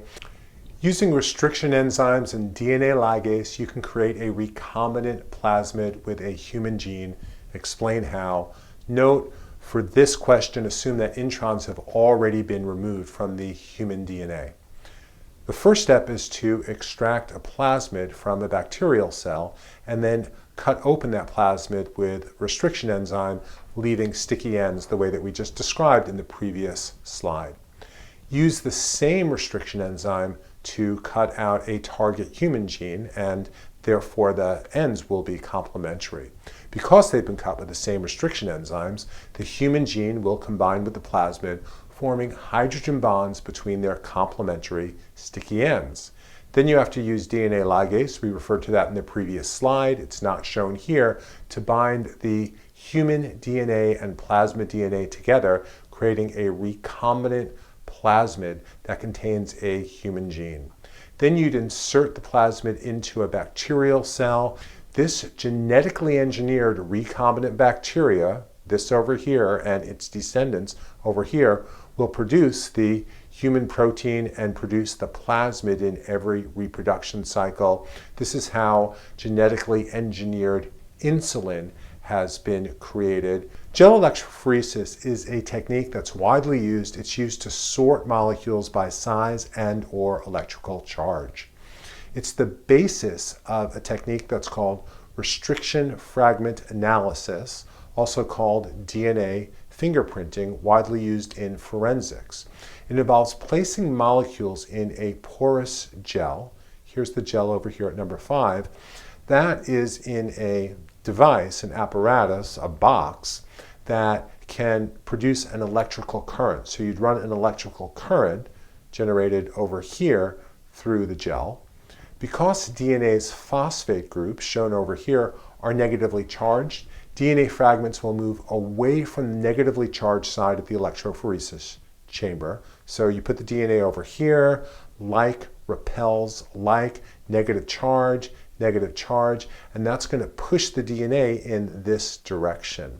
The small fragments will be impeded by the gel less than the large fragments. So over time, the smaller fragments will move more than the larger fragments, enabling the fragments to be sorted by size. Material related to biotechnology often shows up on the AP Bio exam in this form. Here's a simple restriction mapping problem. A 20 kilobase plasmid, KB kilobase, has several restriction sites. The image on the right shows the results of electrophoresis following various combinations of restriction enzymes. Which lane shows the gel that would result if the plasmid were digested with the restriction enzyme BAMH1? This line over here indicates a restriction site that's been labeled with BAMH1. So there's a restriction site over here for BAMH1, a second one over here, and a third. The entire plasmid is 20 kilobases, and the map is telling you that this is a 3 kilobase difference. So if you cut the plasmid with BAMH1, you'd wind up with 3 fragments. Here's one. Here's a second one. It would start here, go all the way down to here. And here's a third one that would start here, go all the way up to here. The first one would be 3 kilobases in size. The second one would be 11 kilobases in size. How did I do that? 3 kilobases plus 8 equals 11. And the last one is 6 kilobases in size. And what that means is that you'd have to look over here at the gel and you'd see, oh, this fragment is 11 kilobases, this fragment is 6 kilobases, and this one is 3. Perfect. That means B would be your answer if this were on a multiple choice test. What is PCR? What is it used for? PCR stands for polymerase chain reaction. The polymerase is DNA polymerase. It's a cell-free technique for cloning DNA. In other words, you can clone DNA in a test tube. You don't need a cell in order to do it. It requires the DNA sample that you want to clone. It's shown over here at A. It requires primers. Those are short strands of single-stranded DNA that bind to sequences at the start of the DNA that you want to amplify. So here is a primer, and here you see the primer binding to the target DNA. It requires heat-resistant DNA polymerase, shown over here at G. That would be a large protein. Why does it need to be heat resistant? Because the process involves repeated cycles of heating and cooling, and you need a DNA polymerase that won't be denatured by the heating process. Where do you find it? From bacteria and archaea that live in hot springs. And you also need free nucleotides that are going to be used for DNA synthesis, because what we're doing is we're making lots of DNA from a sample that we want to amplify. How does it work? It involves repeated cycles of heating the DNA to separate it into different strands. So here's the DNA, you heat it, you break those hydrogen bonds, and now you've separated it into single strands. That's step one over here. Then you cool the DNA enough so that primers can bind to it and so that DNA polymerase can synthesize new DNA. That's shown at 2 and it's shown at 3. The DNA polymerase will read the template strand and it'll seal sugar phosphate bonds between the nucleotides that bind with the template strand. So here you are, you're seeing DNA polymerase creating new DNA. And every heating and cooling cycle will double the amount of DNA. So we started with 1 piece of DNA. Now we have 2 pieces of DNA. That's an exact copy of the original DNA. Do it again. You have 4 pieces of DNA. Do it again and you'll have 8 pieces of DNA. After 10 cycles, you have 1,000 times more DNA than you started with. And after 30 cycles, you've amplified your DNA 1 billion-fold. This is widely used in any kind of science that needs to work with DNA. It's widely used in forensics, where little DNA samples from a crime scene, for example, are amplified so that they can be analyzed for electrophoresis, DNA fingerprinting, etc. DNA sequencing, you just need to know what it is. You don't really need to know how it's done. DNA sequencing involves taking a sample of DNA, anything from a small fragment to the entire genome of an organism, and figuring out the specific sequence of A, T, C, and G nucleotides that make it up. DNA sequencing is the basis of a new field called bioinformatics, which is revolutionizing every aspect of biological science. Topic 18. Natural, artificial, and sexual selection.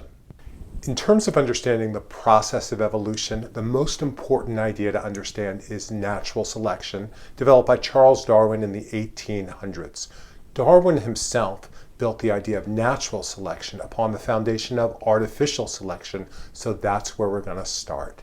Artificial selection is also known as selective breeding, and in this process, breeders envision a desired trait in an animal or a plant.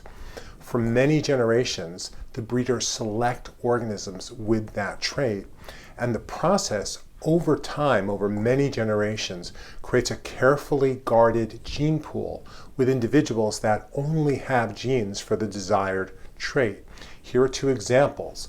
The plants that are in the Brassica oleracea family include cauliflower, broccoli, Brussels sprouts, etc.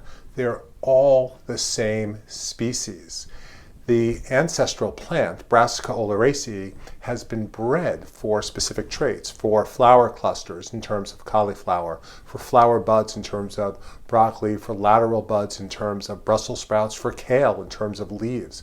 But all of these are varieties of the same species that have been bred for specific traits. The same is also true of dogs. Dogs and wolves are all members of the same species, Canis lupus, and all the breeds, varieties of dogs, the German Shepherds and the Schnauzers and the Dachshunds, those are all varieties that have been bred for specific human purposes, for protection, for hunting, or for just looking cute and being really cuddly. So how does natural selection work? In any population, there's variation. The kind that matters is inherited variation. That's in the genes. And that comes about through recombination and mutation. In any population, the reproduction rate, the number of individuals who were born, exceeds the survival rate. And that's even true of slow breeding populations. Sometimes that's summarized by the phrase, many are born, but few survive. The survivors have a beneficial trait that gave them some type of advantage. As the generations proceed, mutation continues to create new variants. And if you repeat steps 1 through 4, you wind up with adaptation. Adaptations can include things like the incredible structure of the wing of a bat, or the incredible behavioral adaptation, which is sonar, which is of course combined with structures like the ears of a bat, which can hear high frequency sounds. They can be camouflage mutations like this satanic leaf gecko, or they can be on a molecular level, like the way that enzymes fit with substrates. You've learned a lot of biology, and whenever you see things and you find yourself thinking, how could that work? How could that be so perfectly put together? It was put together by natural selection. In addition to artificial selection and natural selection, a third type of selection to know about is sexual selection. Sexual selection is selection for traits that directly increase reproductive success. They create an evolutionary dynamic that results in sexual dimorphism, where there are different phenotypes in males and females. One type to know about is called intersexual selection, and that's where members of one sex, typically the females, choose mates of the other sex that are typically males. So here's a photograph that I took relatively near to my home. This is a female turkey. There's a bunch of male turkeys who are displaying to her, and they're essentially saying through their movements and through their extension of their tail feathers, I'm really attractive, you should mate with me. And that means that there's been selection for these tail feathers and for features like these wattles and for the male's behavior. Peacocks are a bird species where that's been carried to extraordinary lengths, and that typically leads to colorful and highly adorned males and choosy females. The other kind of selection is called intrasexual selection, and that's where competition between males for control of a harem of females or control of a breeding territory leads to a dynamic where the males are aggressive and often really big and strong. And that's what we see over here with these elephant seals that live off the coast of Northern California, and they're about twice the size of females. They're huge, aggressive, testosterone-filled animals. Selection can change the distribution of phenotypes in a population in a variety of ways. In any population, most characteristics can be represented by a bell curve of continuous variation. If you took all the students in your school and you organized them by height, most of the people are average height. There are a few people who are short and a few people who are tall. That's a bell curve of distribution. Directional selection, which is shown over here, selects against one of these extremes. In other words, here's the original population. You're selecting against this extreme over here, and so you're pushing the population in this direction.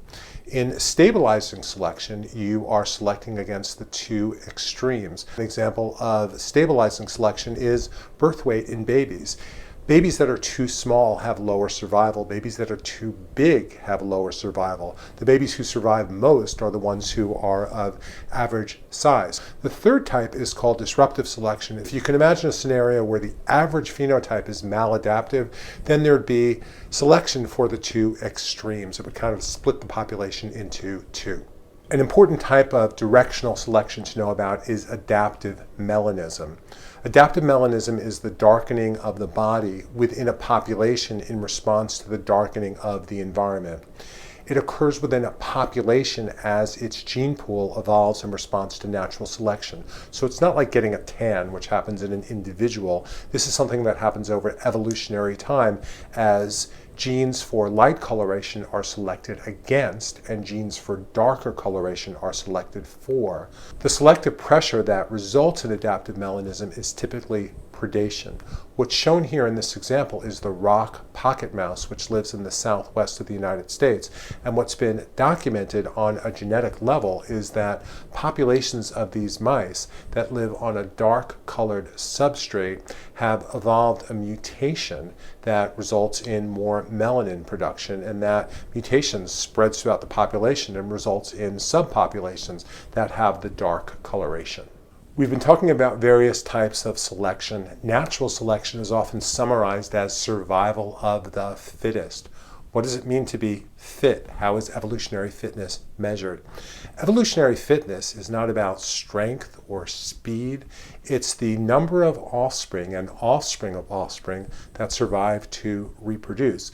And the reason why I have this montage of penguin life is just to indicate that it is something that emerges at every level of the life cycle. When the penguins are feeding, when they're doing their march inland, when they're breeding, when they're juveniles huddling together. There's fitness at every single stage, and fitness throughout the life cycle is what enables genes to be passed on to the next generation. Topic 19, population genetics. What is population genetics? Population genetics is a study of how genes are distributed in populations and how they change over time. The key thing that we measure in population genetics is allele frequency. In this population over here, we have 20 individuals, and we're tracking the frequency of the allele big A and little a, and we can see that the frequency of little a is 0.5. It makes up 50% of the alleles in this gene pool. What is a gene pool? It is simply all of the alleles of all of the genes in a population. And in that context, evolution means a change in the genetic makeup of a population over time. It's the change of allele frequencies within a gene pool. Before we get more into the details of population genetics, I want to address the biggest misconception I've seen among my students related to population genetics.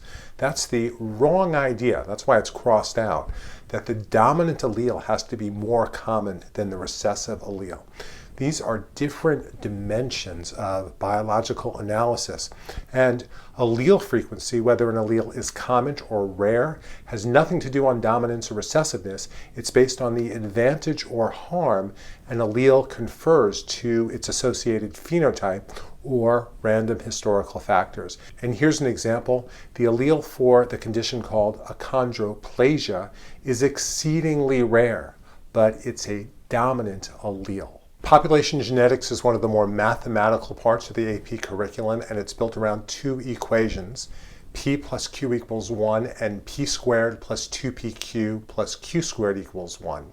In this system, p represents the frequency of the dominant allele, and q represents the frequency of the recessive allele. If you load p plus q into a Punnett square, the whole thing makes a lot more sense. P plus Q equals 1 means that for a gene with two alleles, the frequency of the dominant allele and the frequency of the recessive allele equals all the alleles. P plus Q equals 1. P squared plus 2pq plus Q squared equals 1. What does that mean? Well, first of all, here's P and here's P. If you do the Punnett square kind of thing, this would be P squared. The frequency of homozygous dominance, P squared, plus the frequency of heterozygotes, PQ plus PQ equals 2PQ, plus the frequency of recessive individuals, Q squared, is all the individuals in a population, and you can see that right here. Here's how you might see this in a sample problem. You've identified, you've been told that 49% of the mice in a population have the recessive trait of white fur. Figure out the frequency of PQ, P squared, 2PQ, and Q squared.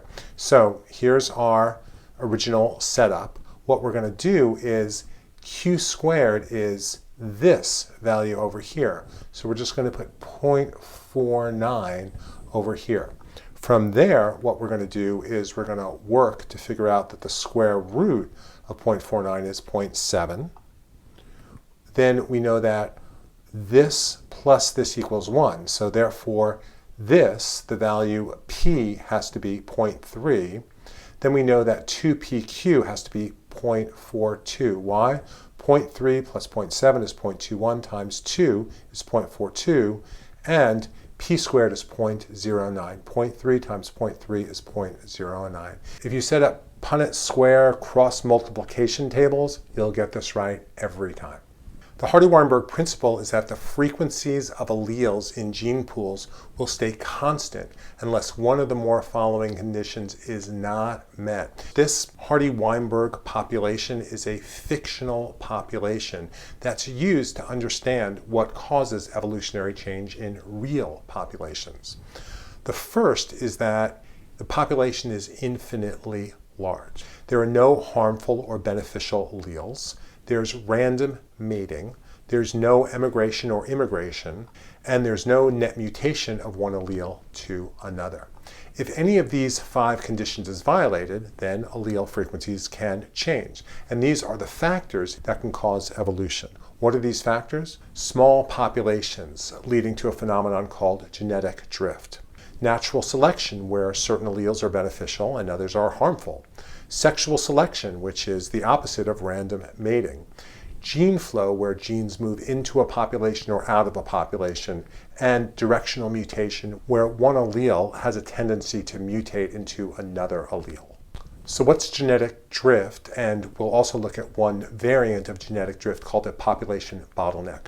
Genetic drift is random change in allele frequencies in a population's gene pool, usually associated with small population size. A population bottleneck can cause genetic drift. A biotic, living, or abiotic, non-living factor wipes out a large percentage of the individuals in a population, leaving only a few survivors. The survivors' alleles might not be representative of the allele frequencies in the former larger population, and some alleles might disappear completely.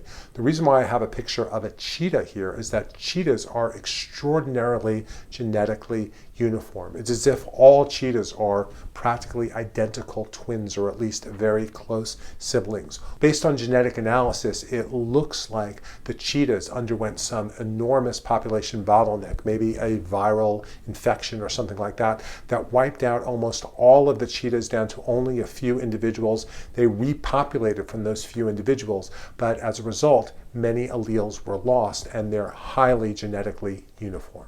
Note that in a population bottleneck, the survivors didn't have any advantage. It's not natural selection. They were just lucky.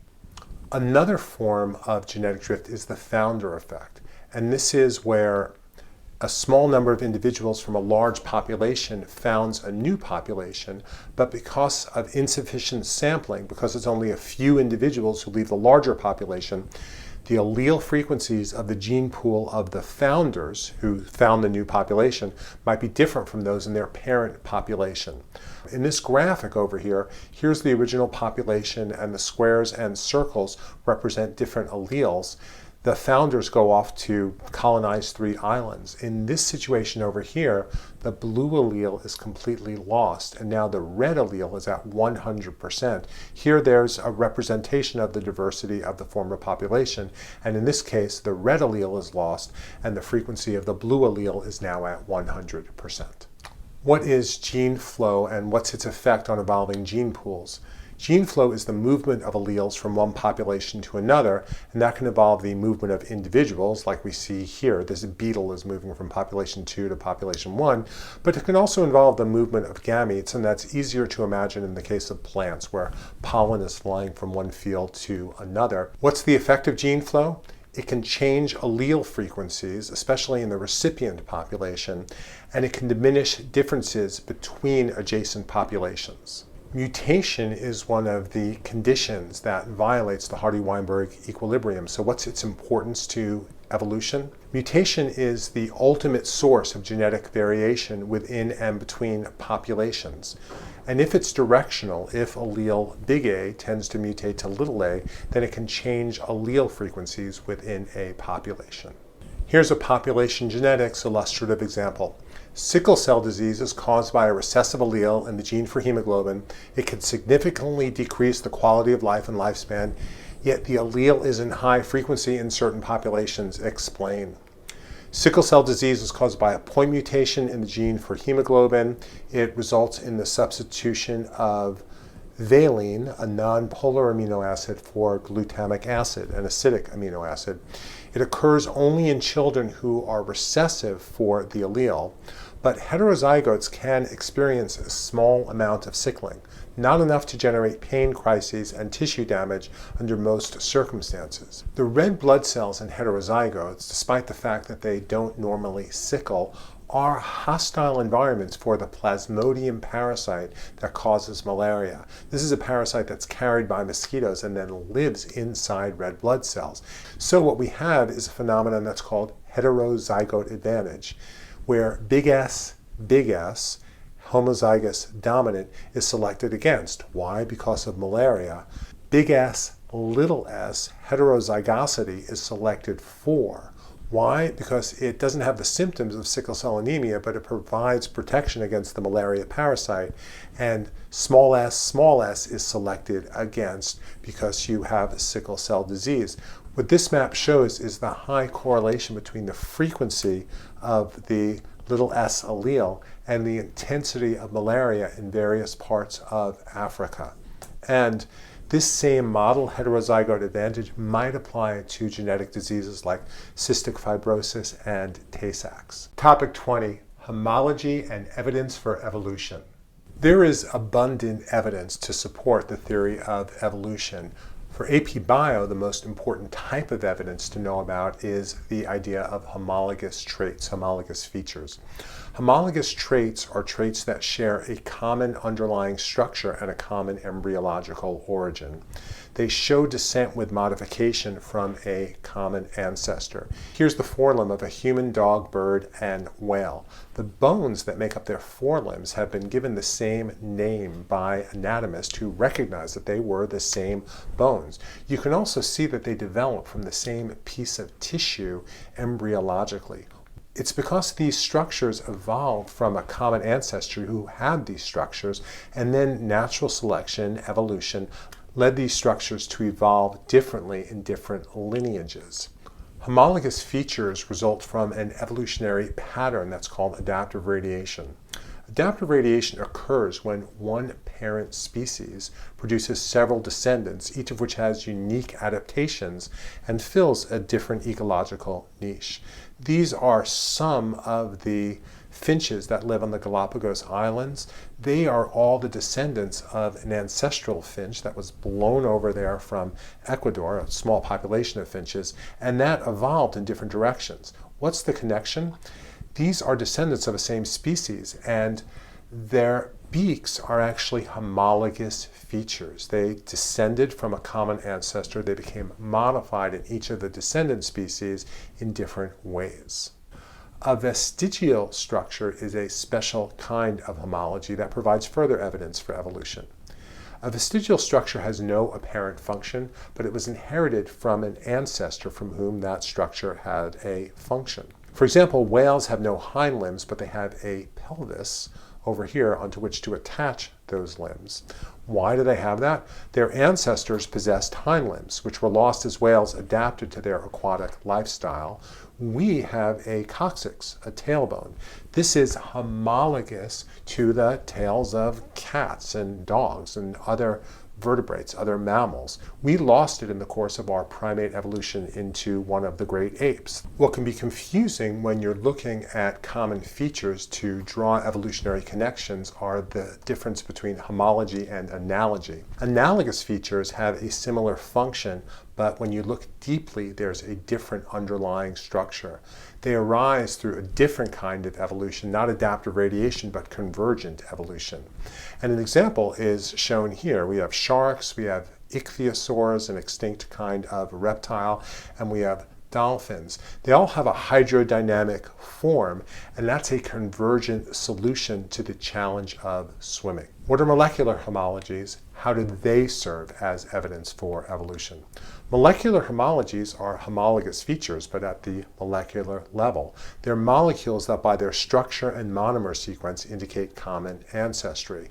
All vertebrates, for example, have hemoglobin that has the same structure, 2 alpha chains, 2 beta chains. Many of the amino acids are the same.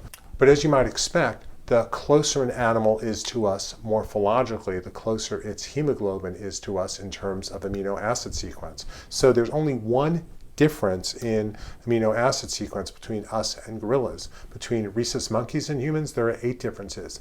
Mice, which are also mammals but not primates, there are 27 differences. Chickens, which are yet more distantly related to us, have 45 differences, and frogs, which are the most distantly related, have the greatest amount of difference, 62 differences. Pseudogenes are yet another category of evidence for evolution, and they're really extraordinary. A pseudogene is a non-functional gene that's a variant of a functional gene in a related species. An example is the glow pseudogene that humans have, as well as most of our primate cousins. Here's the glow pseudogene. It has a series of mutations that keep it from working. Perhaps the mutation's in a broken promoter, or perhaps the mutation is in the structural genes. But rodents have a functional version of this gene.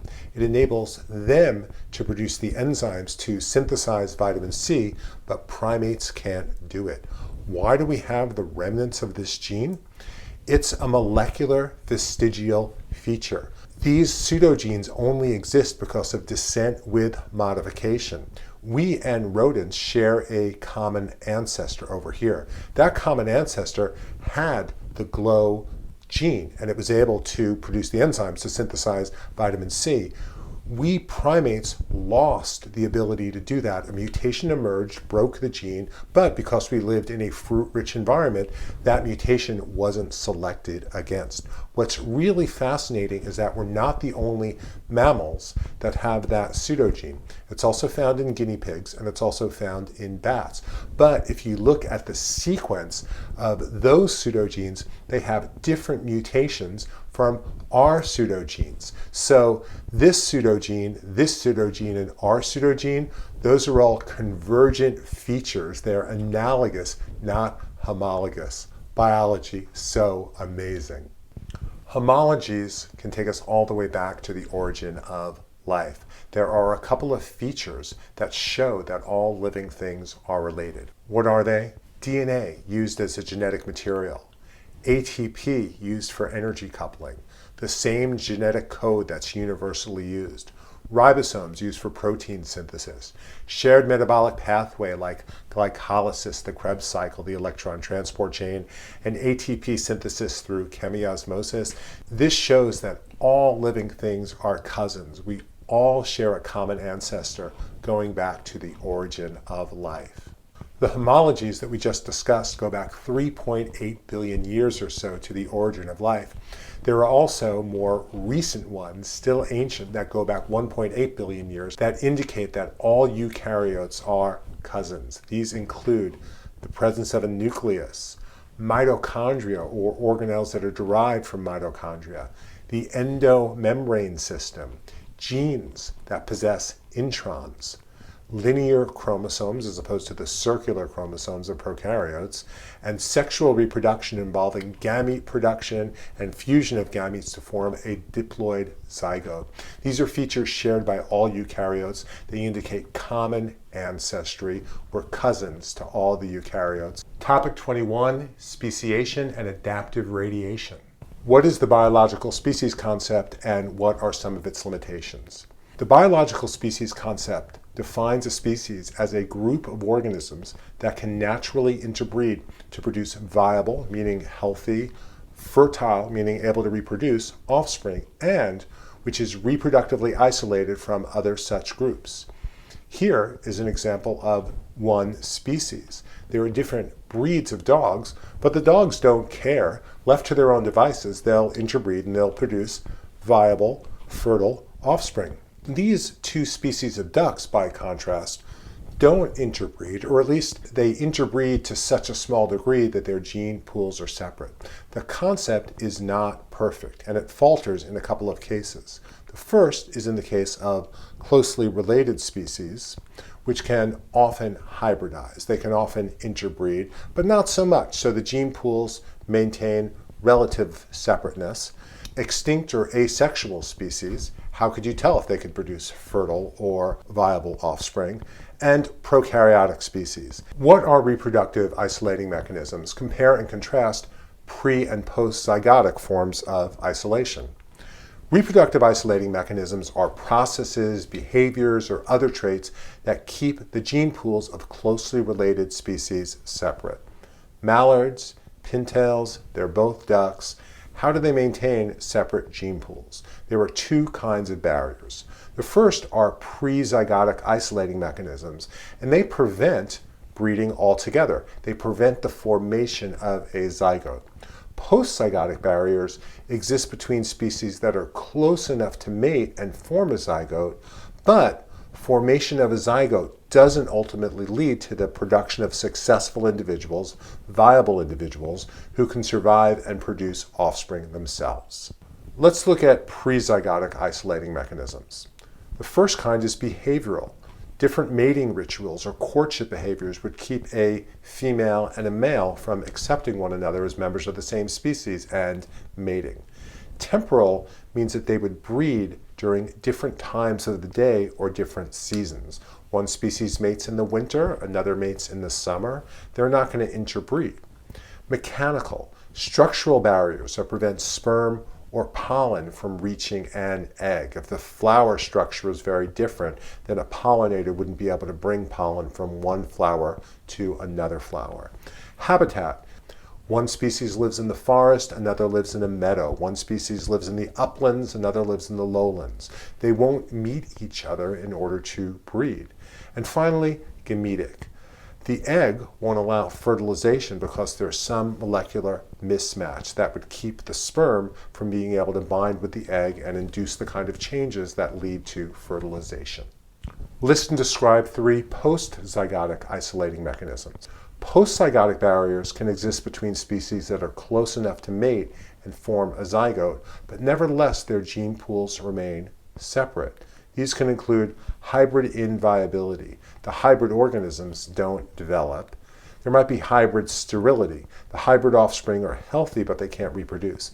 That's what's going on between horses and donkeys, which can interbreed to produce mules, but the mules themselves are sterile.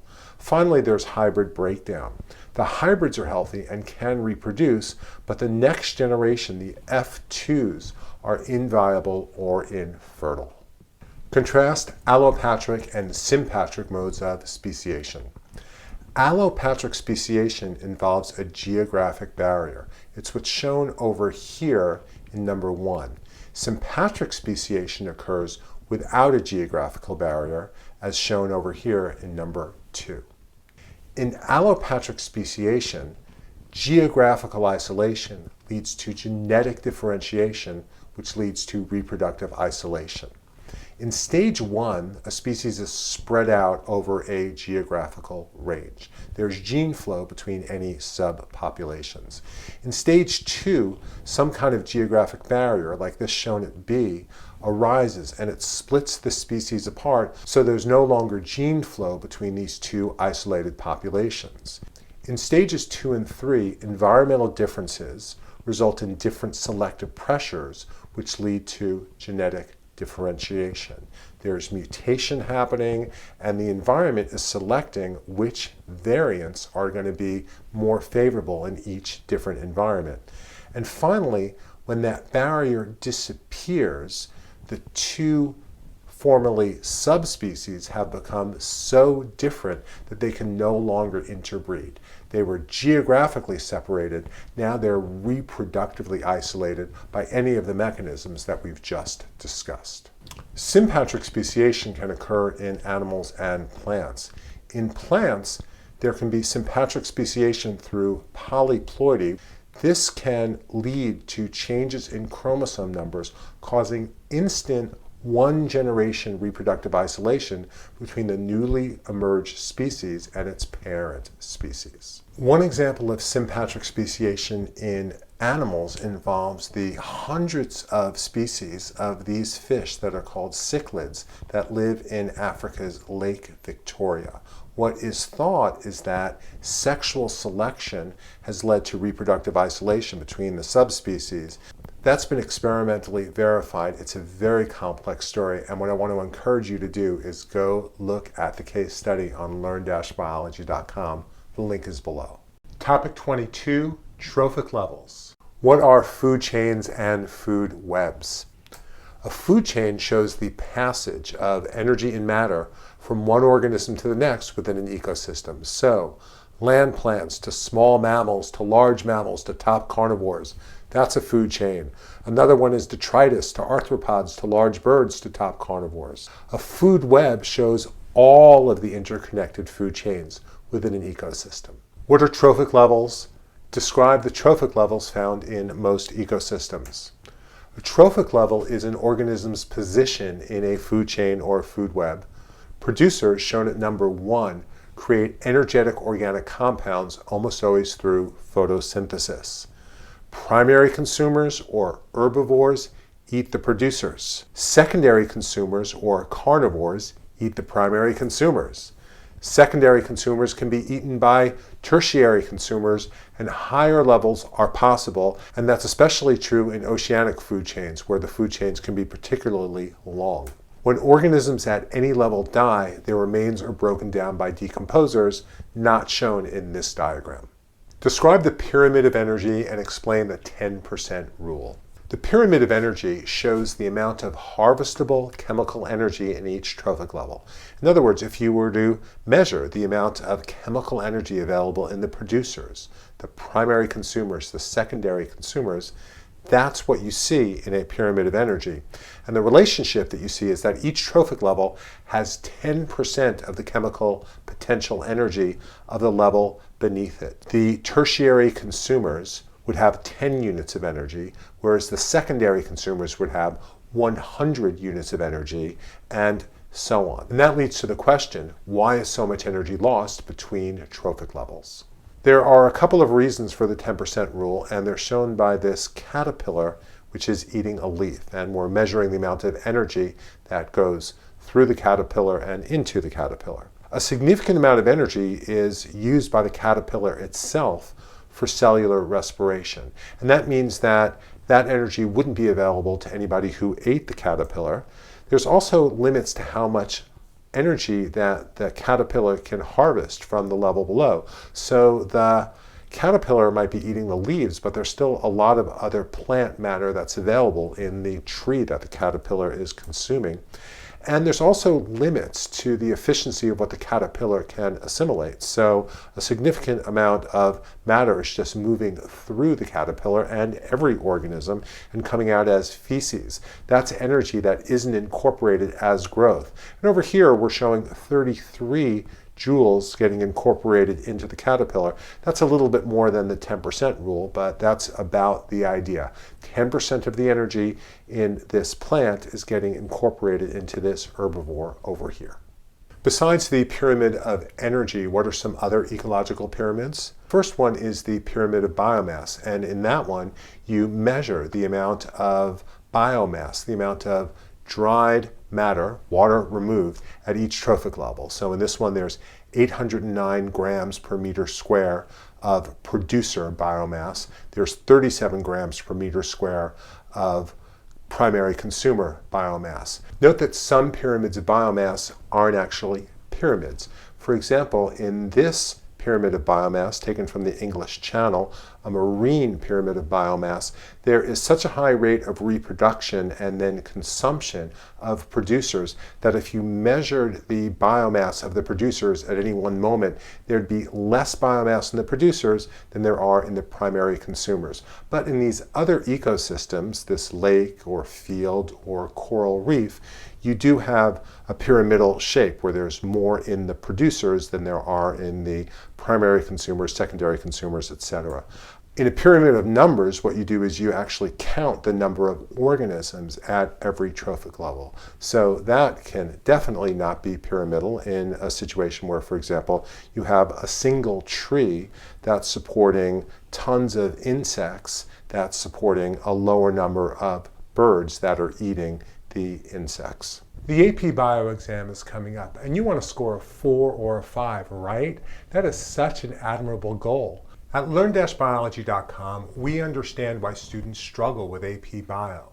The material is complex, the pace is brutal, and the vocabulary is ridiculous. If you're looking for a way to ensure your success on the AP Bio test, then learn-biology.com is the solution you've been hoping for. Our library of interactive multiple choice questions, flashcards, and free response questions will give you the knowledge and confidence that you'll need to crush that test. So here's your plan. Sign up. Go to learn-biology.com/APbiology.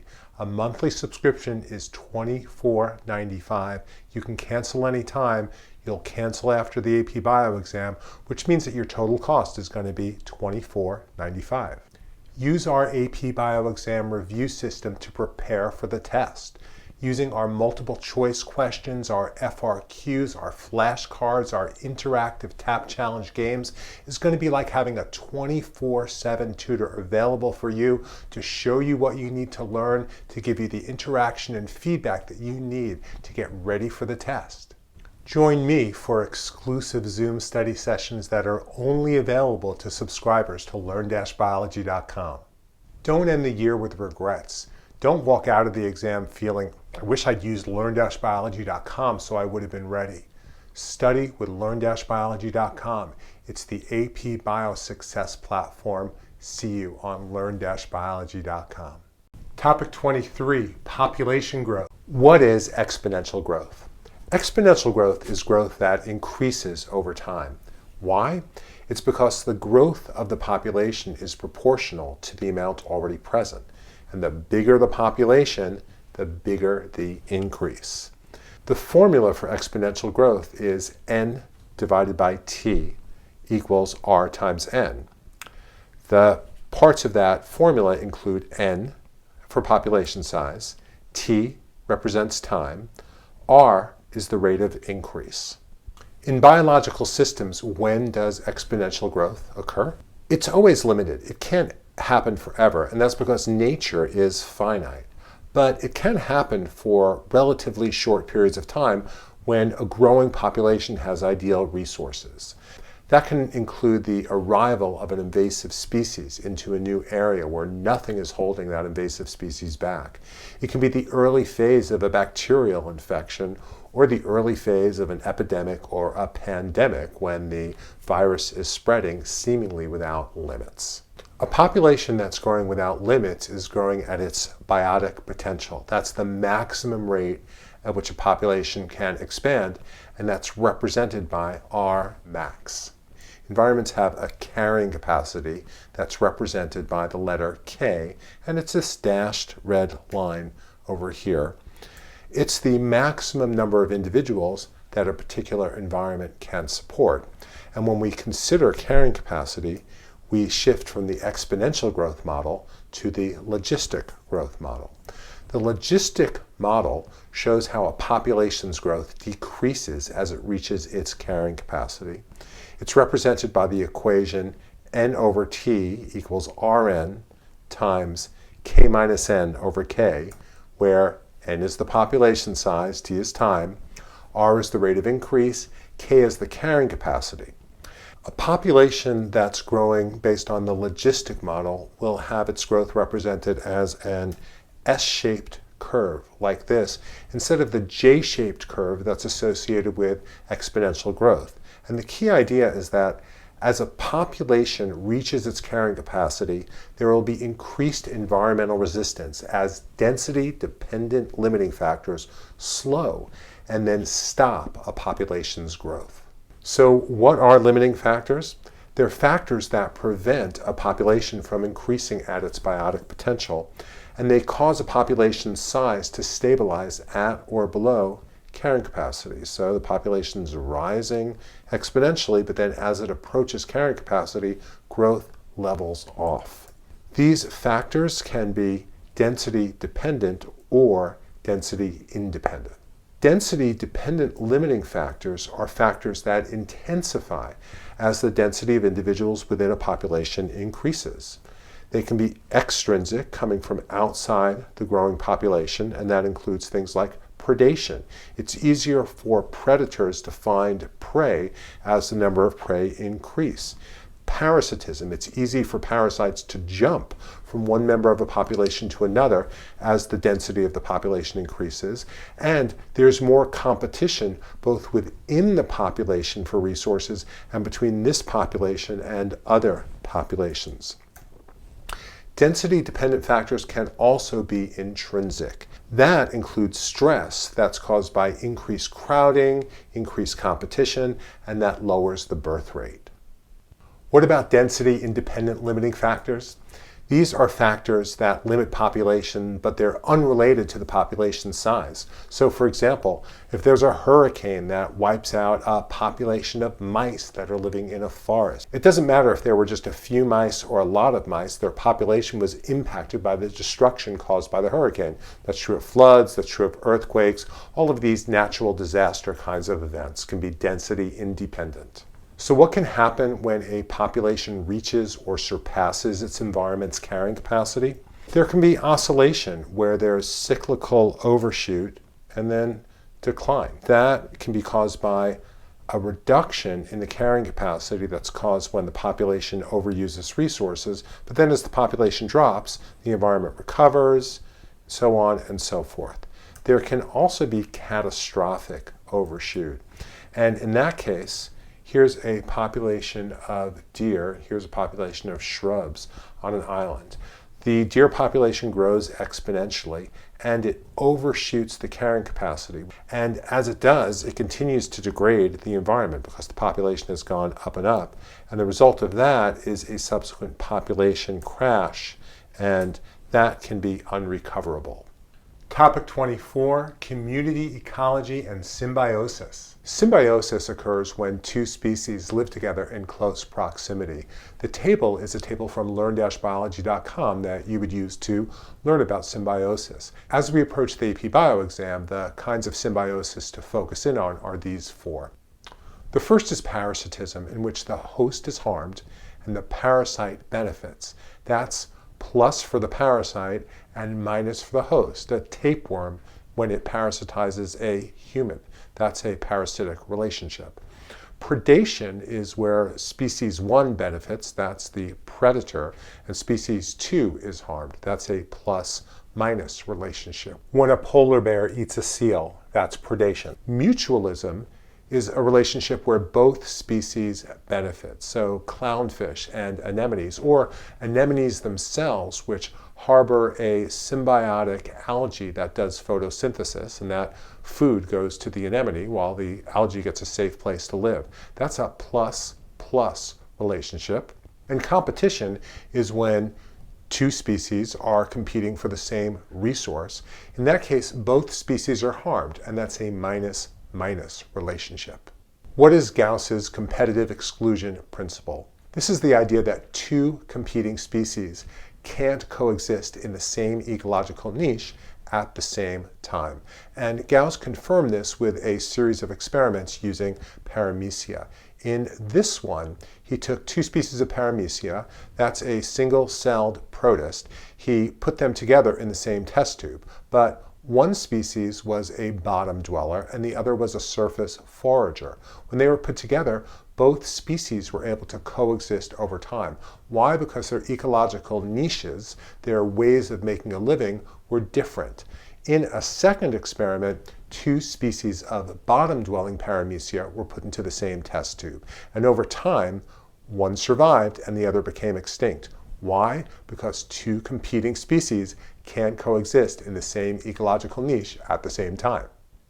Evolutionarily, what's the result of competition? The first option is that one or more of the species will become extinct and the other will continue to survive. That's what we just saw in Gauss's experiment. But the other option is that competing species will evolve in a way to partition the resource that they're competing for. That's called niche partitioning. Instead of exploiting the entire niche, each species specializes. And as it specializes, there's character displacement, so that each species will dominate its sub-niche more effectively. Character displacement means that special adaptations arise that enable you to exploit one part of that niche better than your competitor does.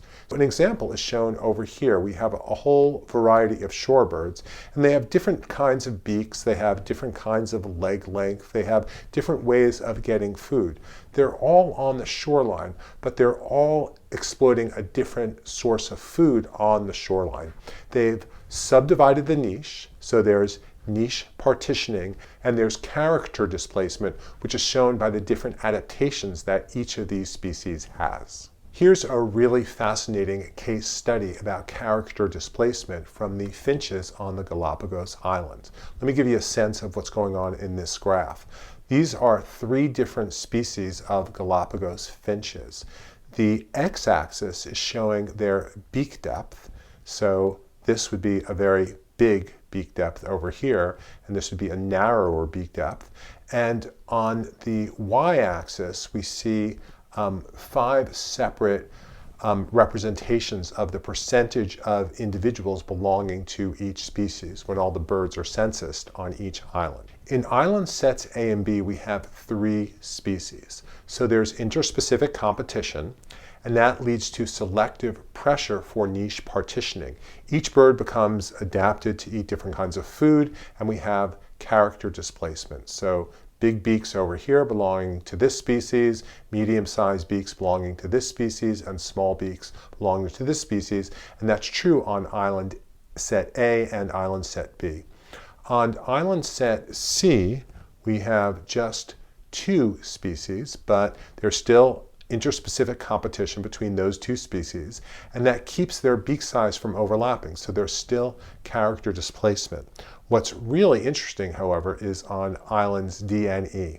There's only 1 species of finch, and without competition, character displacement decreases.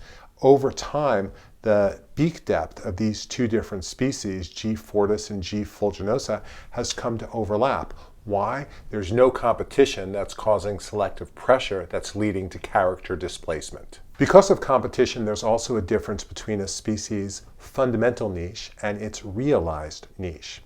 The fundamental niche is the range of resources that a species could exploit in the absence of competition.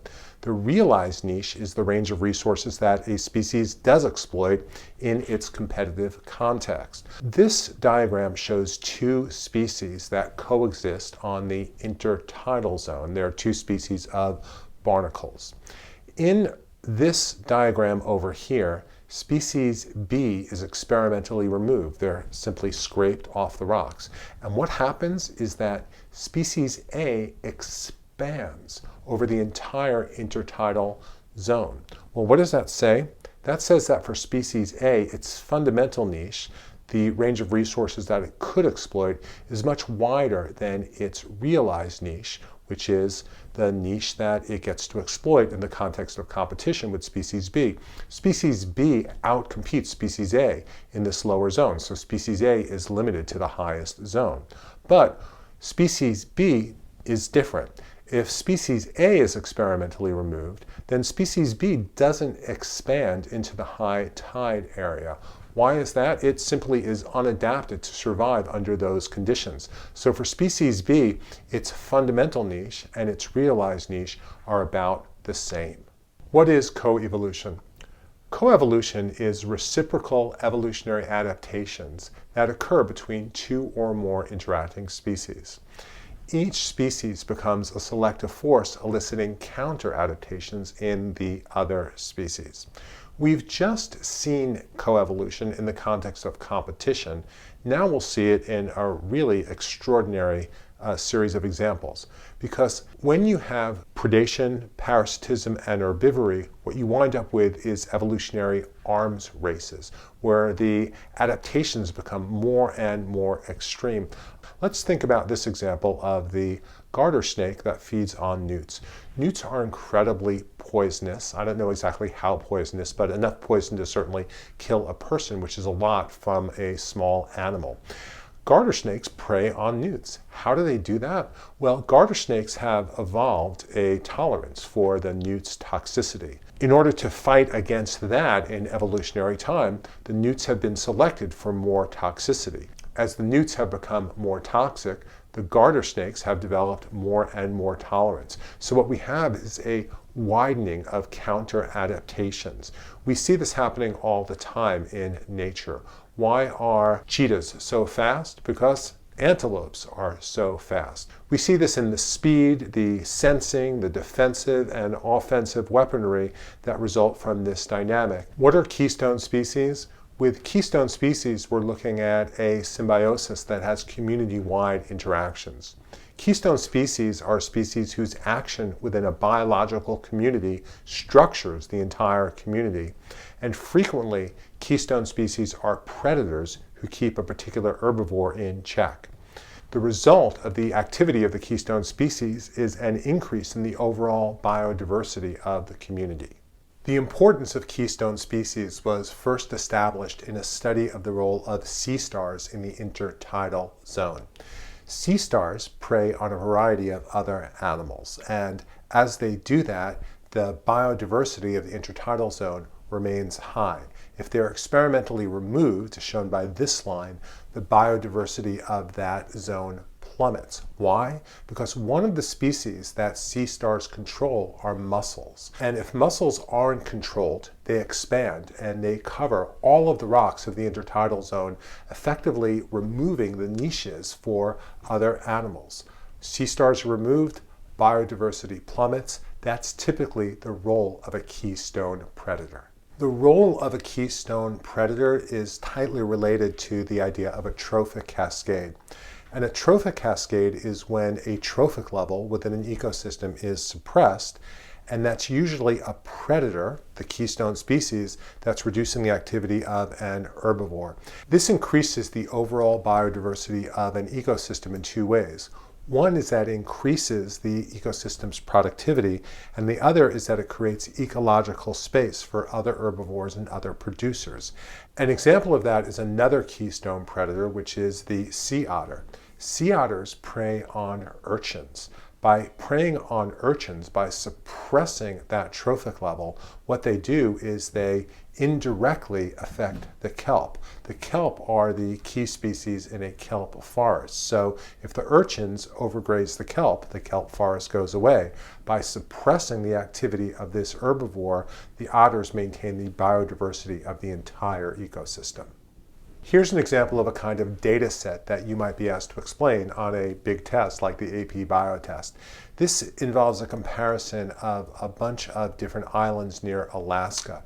On Island 1, sea otters were relatively abundant. On Islands 2, 3, and 4, orcas started preying on sea otters, driving down their abundance. So here we have otter number on this y-axis, and here we have time. If the otters are abundant, they prey on the sea urchins, keeping their biomass relatively low. That reduces the grazing intensity of the sea urchins, which aren't able to overgraze the kelp, and that keeps the kelp density high.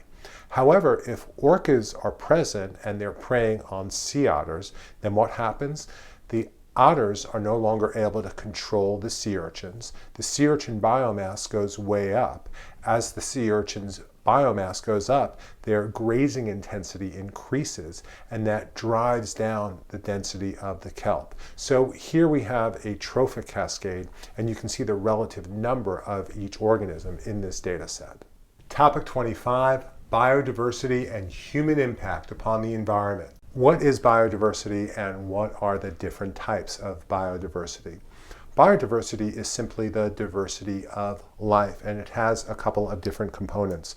There's genetic diversity. So if you look at a population, how much diversity is there in terms of that gene pool? There is species diversity.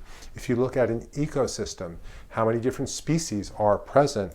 And there is ecosystem diversity. So if you look at a territory, at an area of land, how many different kinds of ecosystems? Are there aquatic ecosystems? Are there forests? Are there prairies? So on and so forth. Diversity is good because it increases resilience, and resilience is the ability to bounce back from difficulties. Biodiversity has intrinsic benefits. It's great to be out in nature. It nourishes our souls. There are direct benefits. The Pacific yew is the source of a potent anti-breast cancer drug called Taxol. There's all of this biodiversity out in the forests, prairies, oceans of the world. There are many beneficial compounds that are awaiting us. We just need to discover them before that biodiversity gets destroyed. And there are ecosystem services. The oceans provide us with oxygen through performing photosynthesis. They absorb carbon dioxide. Bats eat millions of insects per year, and that helps us control insects that might otherwise harm our farms and fields. Biodiversity can not only be appreciated, it can also be measured. And there are two components of species diversity, which is the main type of diversity that we focus on in AP Biology. The first is species richness. It's the number of species in an area. You can see that community A has 3 species, communities B and C have 4 species. Species evenness is another component of species diversity, and it's how evenly distributed the members of a species are. So as an example, let's rank from the most to the least diverse.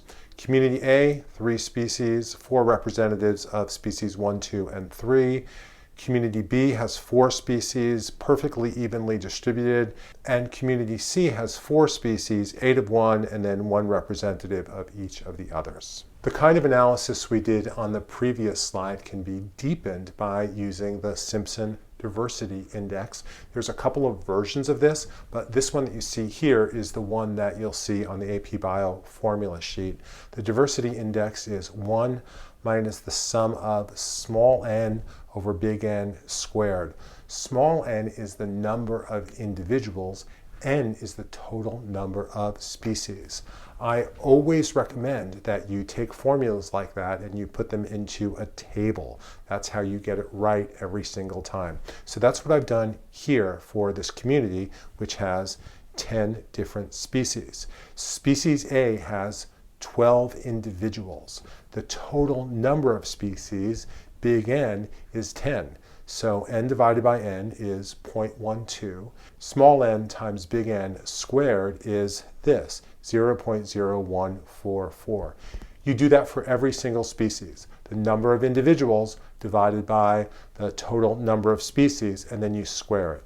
You add all those up, and when you do, you get 0.101. You subtract from 1 to get the diversity difference, and that value is 0.899. In this kind of representation of the formula, higher numbers closer to 1 means higher diversity. A lower number would mean less diversity. Our last topic is an unhappy one. We just talked about how to measure biodiversity. Worldwide, the planet is experiencing a massive decline in biodiversity, and that's being caused by us, by human activity. Human impact on biodiversity is extremely negative. It's something that we hopefully will figure out in this generation before too much biodiversity loss has happened. The causes of biodiversity loss include destruction of habitat, fragmentation of habitat. When a large habitat is subdivided, that habitat becomes severely degraded, and there becomes a lot of edge habitat that species that require the interior can't survive in. The introduction of invasive species is a massive hit on biodiversity.